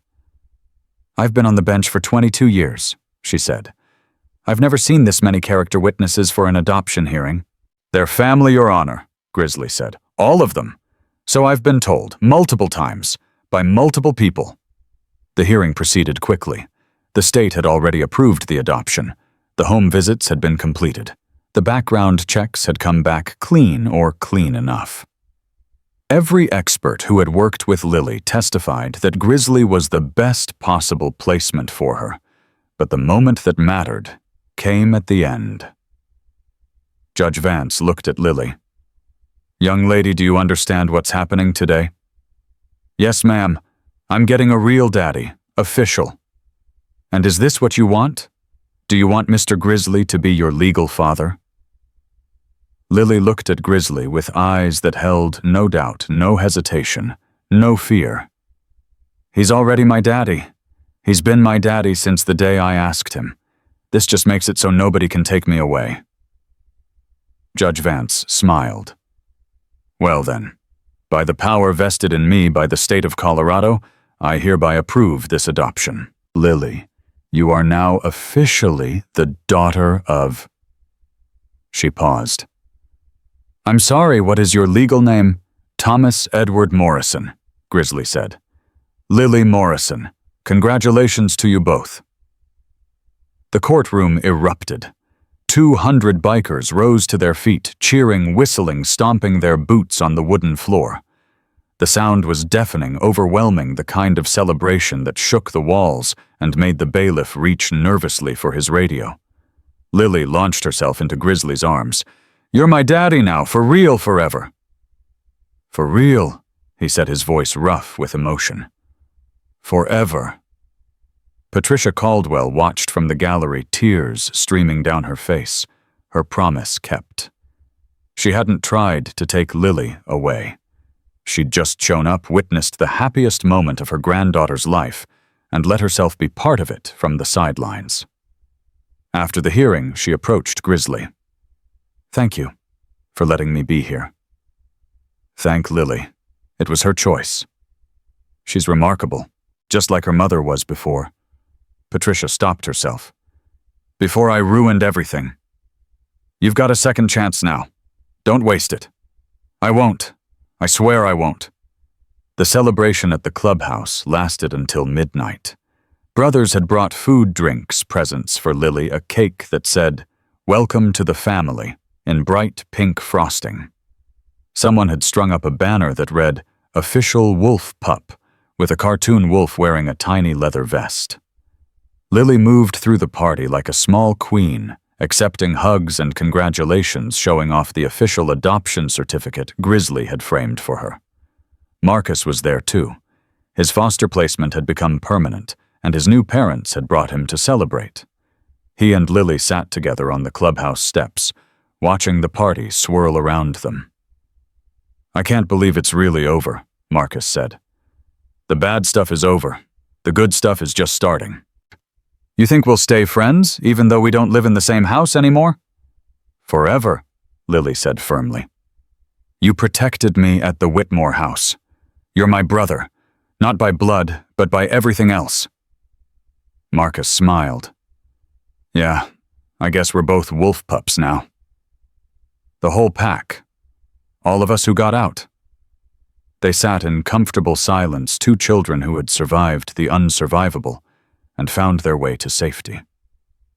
Then Marcus asked the question that had been on his mind. "Do you still have nightmares?" Lily nodded. "Sometimes. Not as bad as before. Dr. Chen says they'll keep getting better." "Mine too. But when I wake up scared, I remember that the Whitmores are in prison, and my new parents are right down the hall. And then I can breathe again." "That's what Daddy says too. Breathe through it. Remember where you are. Remember you're safe." "Your daddy's pretty cool, you know, for an old guy covered in tattoos." Lily laughed. "He's the coolest person in the whole world, and he's mine." The weeks that followed brought changes. Lily started school, real school, with other kids her age and teachers who actually taught, instead of locking children in basements. She struggled at first behind her peers in almost every subject, socially awkward from years of isolation. But she was smart, fierce, determined. Within 2 months, she'd caught up in reading. Within 3, she was at grade level in everything. Her teachers called her a miracle. Her therapist called her resilient. Grizzly called her his daughter. The nightmares continued, but they came less frequently. Once a week instead of every night. Then once every 2 weeks. Then monthly. She still checked the locks before bed. Still flinched sometimes when people moved too fast. Still kept her teddy bear close, even though the other kids at school teased her about it. "I don't care what they think," she told Grizzly. "This bear was with me in the closet. This bear was with me when I ran. This bear is family too." "Then keep it forever. Anyone who doesn't understand doesn't matter." Patricia became a regular presence in their lives. She visited every other weekend, careful not to overstep, careful to respect the boundaries Lily had set. She brought presents, sometimes clothes, books, a locket with Sarah's picture inside, but mostly she just came to listen. Lily told her about school, about her friends, about the motorcycle rides with Grizzly, about learning to help work on engines in the clubhouse garage. Patricia absorbed it all hungrily, grateful for every scrap of connection with the granddaughter she'd almost lost forever. "I wish your mother could see you," Patricia said one afternoon. "She can. Dr. Chen says people who die don't really go away. They just change. Like water into clouds. She's still here watching." "That's a beautiful way to think about it." "Daddy says Mommy would be proud of me. He says she'd be happy I found a good family." "She would. Oh, sweetheart, she would." 6 months after the adoption, Lily met Mia. Mia was Grizzly's goddaughter, the child of his late wife's best friend. She was 8 years old, sharp-tongued and fierce, and she'd been away at summer camp when Lily first arrived. Now she was back, and she wasn't entirely happy about the changes in her godfather's life. "So you're the new kid," Mia said, standing in the doorway of Lily's room with her arms crossed. Lily looked up from her homework. "I'm Lily. I know who you are. You're all anyone talks about. Lily this, Lily that. Lily's so brave, Lily's so special. Lily got adopted." "Are you mad at me?" Mia's defiant expression flickered. "No, maybe. I don't know." She slumped against the doorframe. "Uncle Grizz has been my godfather my whole life. He was supposed to be my person, and now you have to share." "Yeah." Lily considered this. "I used to have to share too, at the Whitmore house. But it wasn't good sharing. It was fighting over scraps, fighting to survive." Mia's face softened slightly. "That sounds awful." "It was. But this is different. You're not fighting me for scraps. Daddy has enough love for both of us. He told me so." "He did. He said you were his first girl, and I was his second girl, and we were both going to be his girls forever. He said family doesn't divide, it multiplies." Mia uncrossed her arms. "He said that, word for word. He also said you were smart and brave, and that you'd teach me how to be tough." "I am pretty tough," Then teach me. Show me how to be like you. Mia studied her for a long moment. You really want to learn? I really do. A slow smile spread across Mia's face. Okay, new sister. First lesson, nobody messes with wolf pups. Nobody.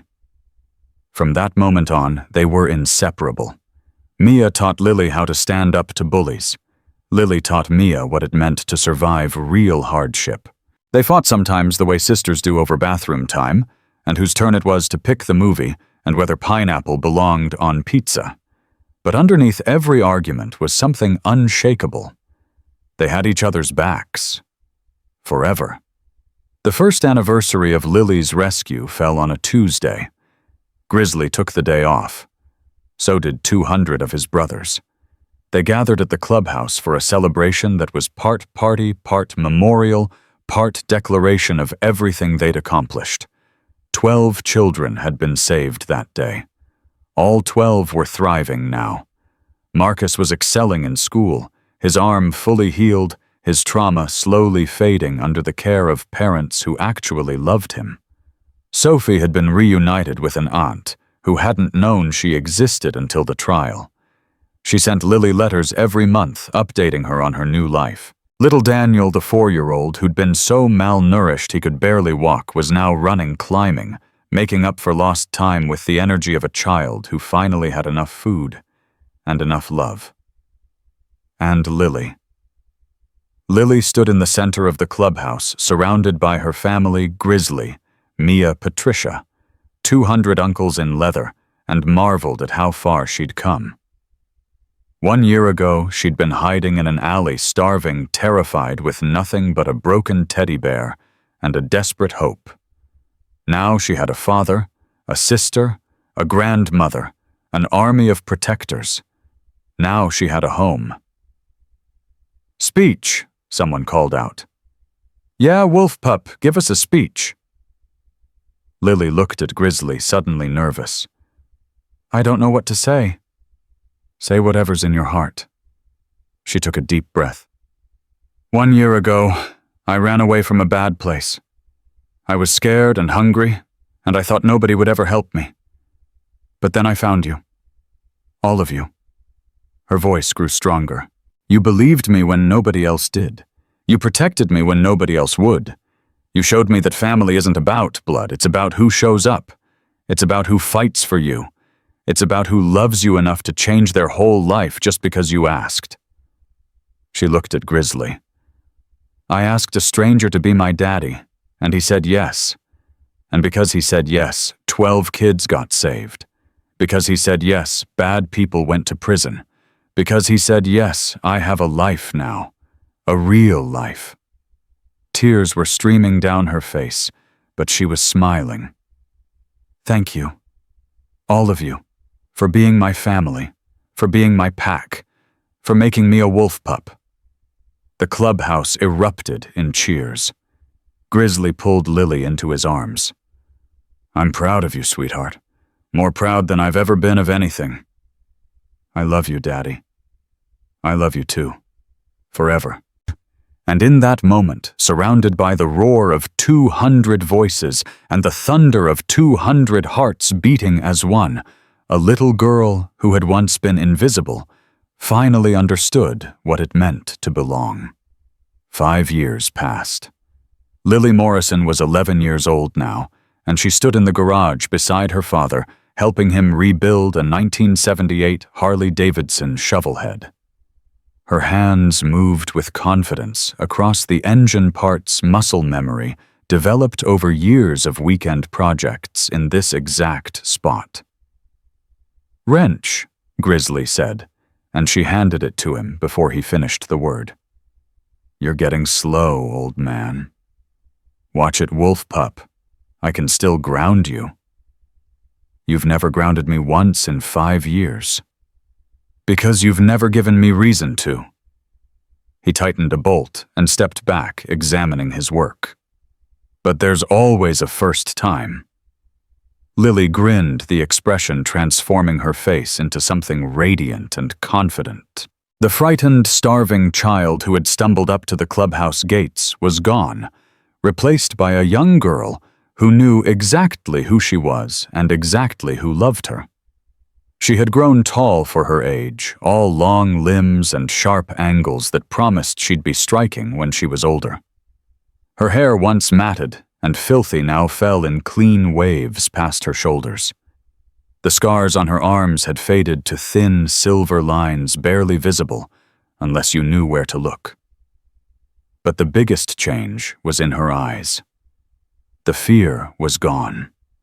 The wariness, the constant vigilance, the expectation of pain, all of it had slowly drained away over 5 years of safety and love. In its place was something bright and fierce and absolutely unbreakable. Daddy, yeah, sweetheart, do you remember the day I found you? Grizzly set down his wrench. Every detail, every word. I was thinking about it this morning, about how scared I was, about how I almost didn't come. I almost ran the other way. But you didn't. No, I didn't. She picked up a rag and wiped her hands, a gesture she'd learned from watching him. What do you think would have happened if I'd been too scared to ask? It was a question she'd never asked before, a question Grizzly had hoped she'd never need to ask. I think the Whitmores would still be running that house. I think more kids would have been hurt. I think you'd have spent years on the streets getting harder, getting older, maybe not surviving at all. And you, me, what would have happened to you if I hadn't come? Grizzly was quiet for a long moment. I'd still be running from grief. I'd still be burying myself in the club, pretending that Brotherhood was enough to fill the hole Emma left. I'd still be the man I was before you, alive but not really living. So I saved you too. You saved me more than you know, Lily. You gave me a reason to be someone worth being. She crossed the garage and wrapped her arms around him, pressing her face against his chest, the way she had that first day, that first terrifying moment when she'd asked the impossible and he'd said yes. I love you, Daddy. I love you too, sweetheart. More than motorcycles. More than the club. More than anything. Even more than that shovelhead. Even more than the shovelhead. Wow, that's a lot. He laughed, the sound rumbling through his chest and into her bones. Don't let it go to your head. The clubhouse had changed in 5 years. What had once been a place for bikers to drink and work on their rides had evolved into something larger, something more purposeful. The back room that Lily had slept in that first night was now a fully equipped crisis center, staffed by volunteers trained to help children in emergency situations. Mother Hen ran it with the efficiency of someone who'd spent 20 years in social services and another 5 learning how the system failed. She'd built partnerships with state agencies, hospitals, schools, anyone who might encounter a child in danger and need somewhere safe to send them. The Iron Wolves had become synonymous with child protection. It had started small. After the Whitmore case made national news, other people had started reaching out. Parents worried about their kids' foster placements. Teachers who suspected abuse but couldn't get anyone to listen. Police officers who knew something was wrong but couldn't prove it. Grizzly had taken every call. He'd mobilized brothers to investigate. He'd connected families with lawyers. He'd shown up at school board meetings and city council sessions, and anywhere else decisions were being made about vulnerable children. And slowly, impossibly, things had begun to change. Lily's law passed the Colorado State Legislature 3 years after the trial. Named for the girl who had sparked it, all the law required unannounced inspections of group homes, mandatory background checks for all staff, and whistleblower protections for children who reported abuse. Violators faced felony charges and automatic license revocation. Other states followed. Within 5 years, some version of Lily's Law had been adopted in 23 states across the country. National advocacy groups cited the Whitmore case as a turning point in how America thought about foster care oversight. And at the center of it all was an 11-year-old girl who just wanted to help other kids the way she'd been helped. "The foundation needs a name," Shadow said, spreading papers across the table at the clubhouse. "We're filing for nonprofit status next month, and we need something official." Lily looked at the documents. 5 years of growth had turned the informal network of volunteers into a real organization with a budget, staff, and operations in multiple states. "What about the Second Chance Foundation?" Mia suggested. She was 13 now, fierce and protective, and absolutely inseparable from her adopted sister. "Too generic," Mother Hen said. "Every charity in America has Second Chance in the name somewhere." "Iron Wolves Child Protection." "Too scary for donors." "What about just Lily's house?" Marcus spoke up from the corner. He was 14 now, tall and serious, visiting for the weekend from his permanent foster family. He'd become a spokesperson for foster care reform, giving speeches at conferences and schools about what he'd survived. "That's what this is, really. A house where kids can be safe. A place they can go when nowhere else will take them." Lily shook her head. "It shouldn't be named after me. I didn't do anything special. I just asked for help." "That's exactly what made it special," Grizzly said. "You asked when every kid before you was too scared to ask. You trusted when you had no reason to trust. You changed everything just by being brave enough to try." "But, no buts. Marcus is right. Lily's house. That's the name." The vote was unanimous. 3 months later, Lily's house officially opened its doors. The first resident was a 9-year-old boy named David, who had run away from an abusive group home in Denver. He'd heard about the Iron Wolves through a kid at school whose older brother rode with a chapter in Texas.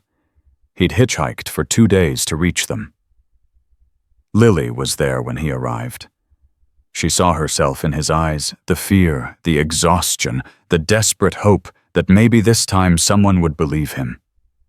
She took his hand and led him inside, and she said the words that Grizzly had said to her 5 years ago. "You're safe now.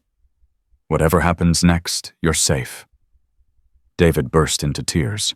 Lily held him while he cried, this small boy who had been through so much, who had traveled so far, who had risked everything on the chance that strangers would care. "Is it true?" he sobbed. "Is it really true that you help kids like me? It's true. I was like you once. I was scared and alone, and I didn't think anyone would ever help. But then I found them, and they saved me. They'll save me too. They already have David. You made it here. The hard part is over." The cases kept coming. Children from bad foster placements, kids escaping abuse at home, runaways who'd been living on the streets and heard there was a place where bikers took care of children instead of hurting them. Not all of them could be helped directly.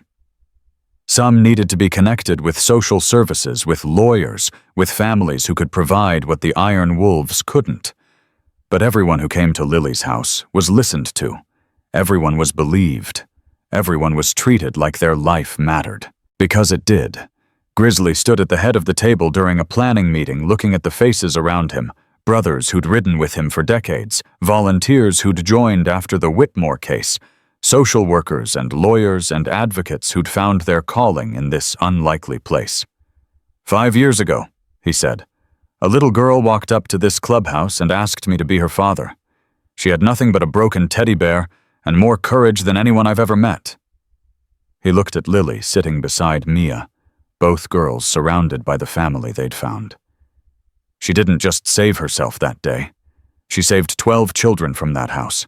She sparked a movement that's protected thousands more. She reminded all of us what this Brotherhood is supposed to be about. His voice thickened with emotion. We're not just bikers. We're not just brothers. We're protectors. We're the people who show up when nobody else will. We're the answer when a child asks for help." "Hell yeah," Tank rumbled, and the room echoed with agreement. "So here's what we're going to do. We're going to keep expanding. We're going to keep building. We're going to make sure that every child in this country knows there's somewhere they can go when everything else fails." He slammed his hand on the table. "Because no kid should ever feel as alone as Lily felt before she found us. No kid should ever have to be that brave just to survive." The room erupted in cheers. Lily felt tears streaming down her face, but she didn't wipe them away. These were good tears. Proud tears. Tears of gratitude for everything she had, and everything she'd helped create. Marcus caught her eye from across the room and smiled. They'd been through hell together, and they'd come out the other side. Not unscarred, but unbroken. Stronger for what they'd survived. That night, Grizzly found Lily on the roof of the clubhouse, staring up at the stars. "Room for one more up here." "Always." He settled beside her, their shoulders touching the kind of comfortable silence that came from 5 years of learning to be family. "What are you thinking about?" he asked. "Everything. Nothing. How different my life is now." "Good different.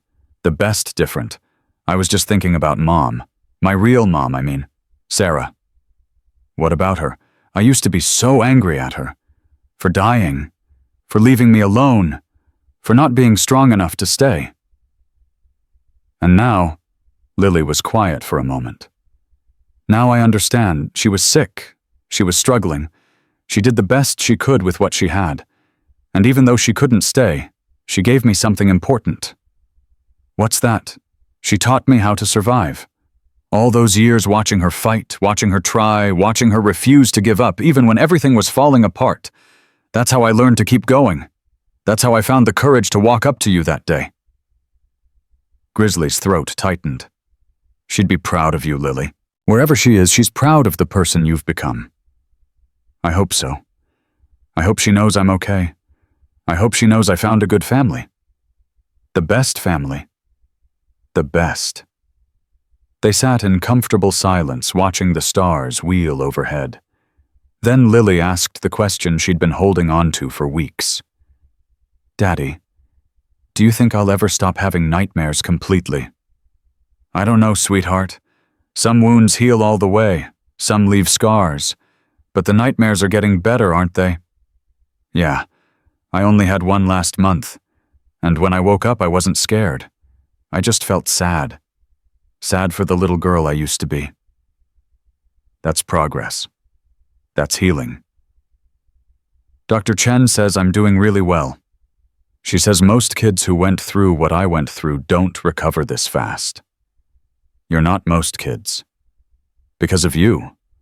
Because of the club. Because of everyone who showed up for me." She leaned against his shoulder, and he put his arm around her. "I want to help other kids the way you helped me. Not just with the foundation. I mean really help them, face to face, one at a time." "You already do that." "I know. But I want to do more. I want to study psychology or social work or something. I want to be the person who shows up for kids when nobody else will." Grizzly felt his heart swell with pride. "Then that's what you'll do. Whatever you want, Lily. Whatever dream you have, I'll support it. The whole club will support it. Even if it means going to college far away. Even then, though I'll probably follow you on my bike." Lily laughed. "You would too." In a heartbeat. She fell quiet again, and when she spoke, her voice was soft. "Daddy, yeah. Thank you for saying yes that day, for believing me, for giving me a life. Thank you for asking, for being brave, for giving me back something I thought I'd lost forever." What's that? A reason to live. The 10th anniversary of Lily's rescue fell on a warm summer day. The celebration was the biggest the Iron Wolves had ever held. Brothers flew in from every chapter across the country. Marcus came with his adoptive parents. Sophie came with her aunt. All 12 of the Whitmore survivors gathered for the first time since the trial. Now teenagers and young adults who had built lives they'd never thought possible. Patricia Caldwell was there. Her relationship with Lily now strong and steady after a decade of patience and respect. She'd never tried to replace Grizzly, never overstepped, just loved her granddaughter in whatever way she was allowed. Mia stood beside Lily, both of them wearing matching leather vests with wolf patches. They were sisters in every way that mattered, bound by love instead of blood. Detective Santos had retired from the force, but she came to every anniversary celebration. She'd written a book about the Whitmore case that had become required reading in social work programs across the country.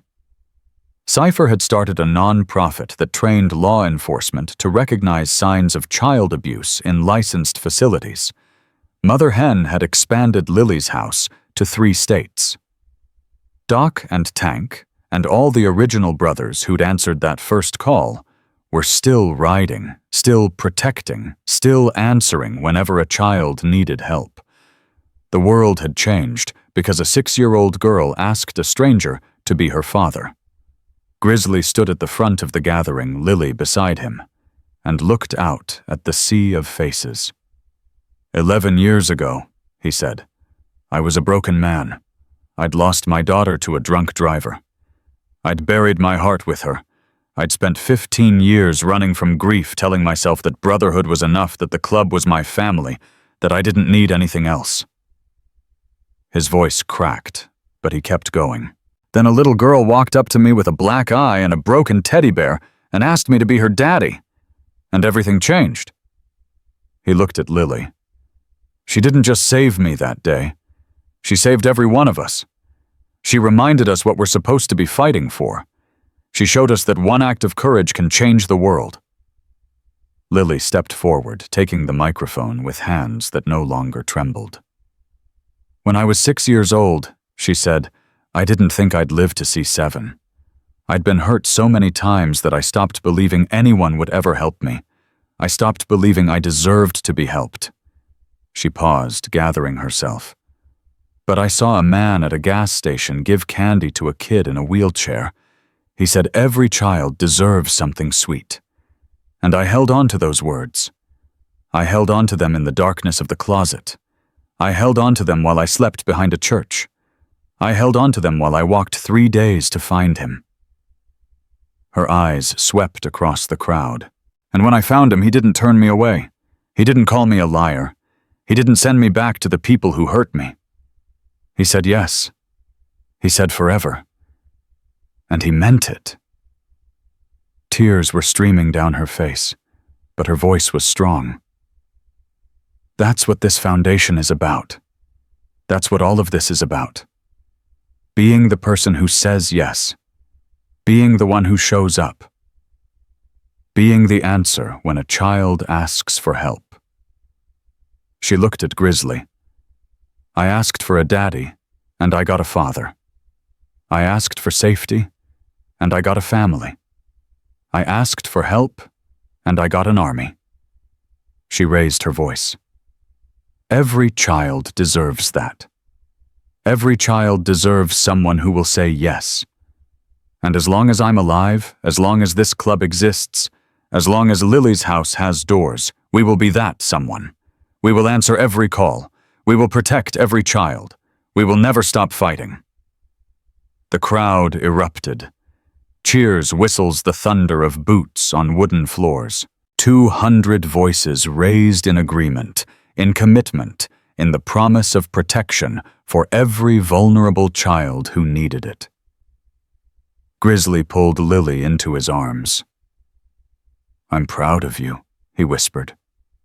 More proud than I've ever been of anything. I learned from the best. You taught me, Lily. You taught all of us.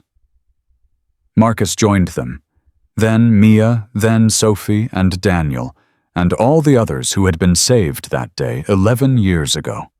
They formed a circle, hands clasped the family they'd chosen and built and fought for. "Wolf pups forever," Marcus said. "Wolf pups forever," they echoed. And in that moment, surrounded by love and leather and the unshakable bond of people who had shown up for each other when it mattered most, Lily Morrison understood something profound. She had asked the impossible. And the impossible had said yes. That evening, as the celebration wound down and the brothers began their long rides home, Lily found her father in the garage. He was sitting on his motorcycle, not riding, just sitting, looking at something in his hands. "What's that?" He held it up. A photograph. 2 photographs, actually. One of Emma, his daughter, who had died 20 years ago. One of Lily, taken on the day of her adoption. "I carry them both," he said. "Always. Emma to remember where I came from.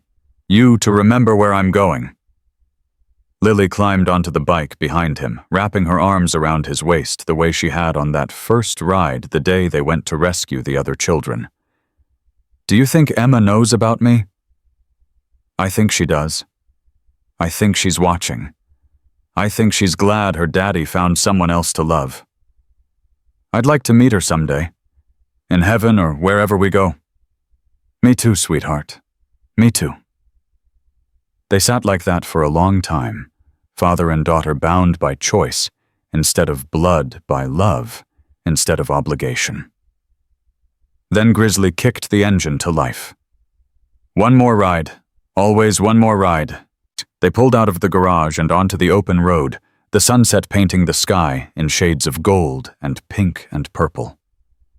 Behind them, the clubhouse glowed with light and life and the promise of protection for every child who needed it.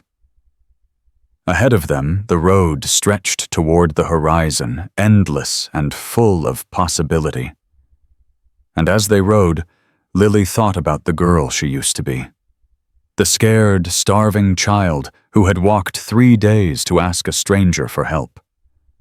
The girl who had been brave enough to believe that somewhere in the world there was someone who would say yes. She had found him. She had found everything. And now she would spend the rest of her life making sure other children found it too. The wind whipped through her hair as they rode into the sunset, and Lily Morrison smiled. She had asked a biker to be her daddy, and 280 motorcycles had answered. One moment of courage. One word that changed everything. One family forged not by blood, but by the unbreakable choice to love. That was her story. That was her truth. And that was forever.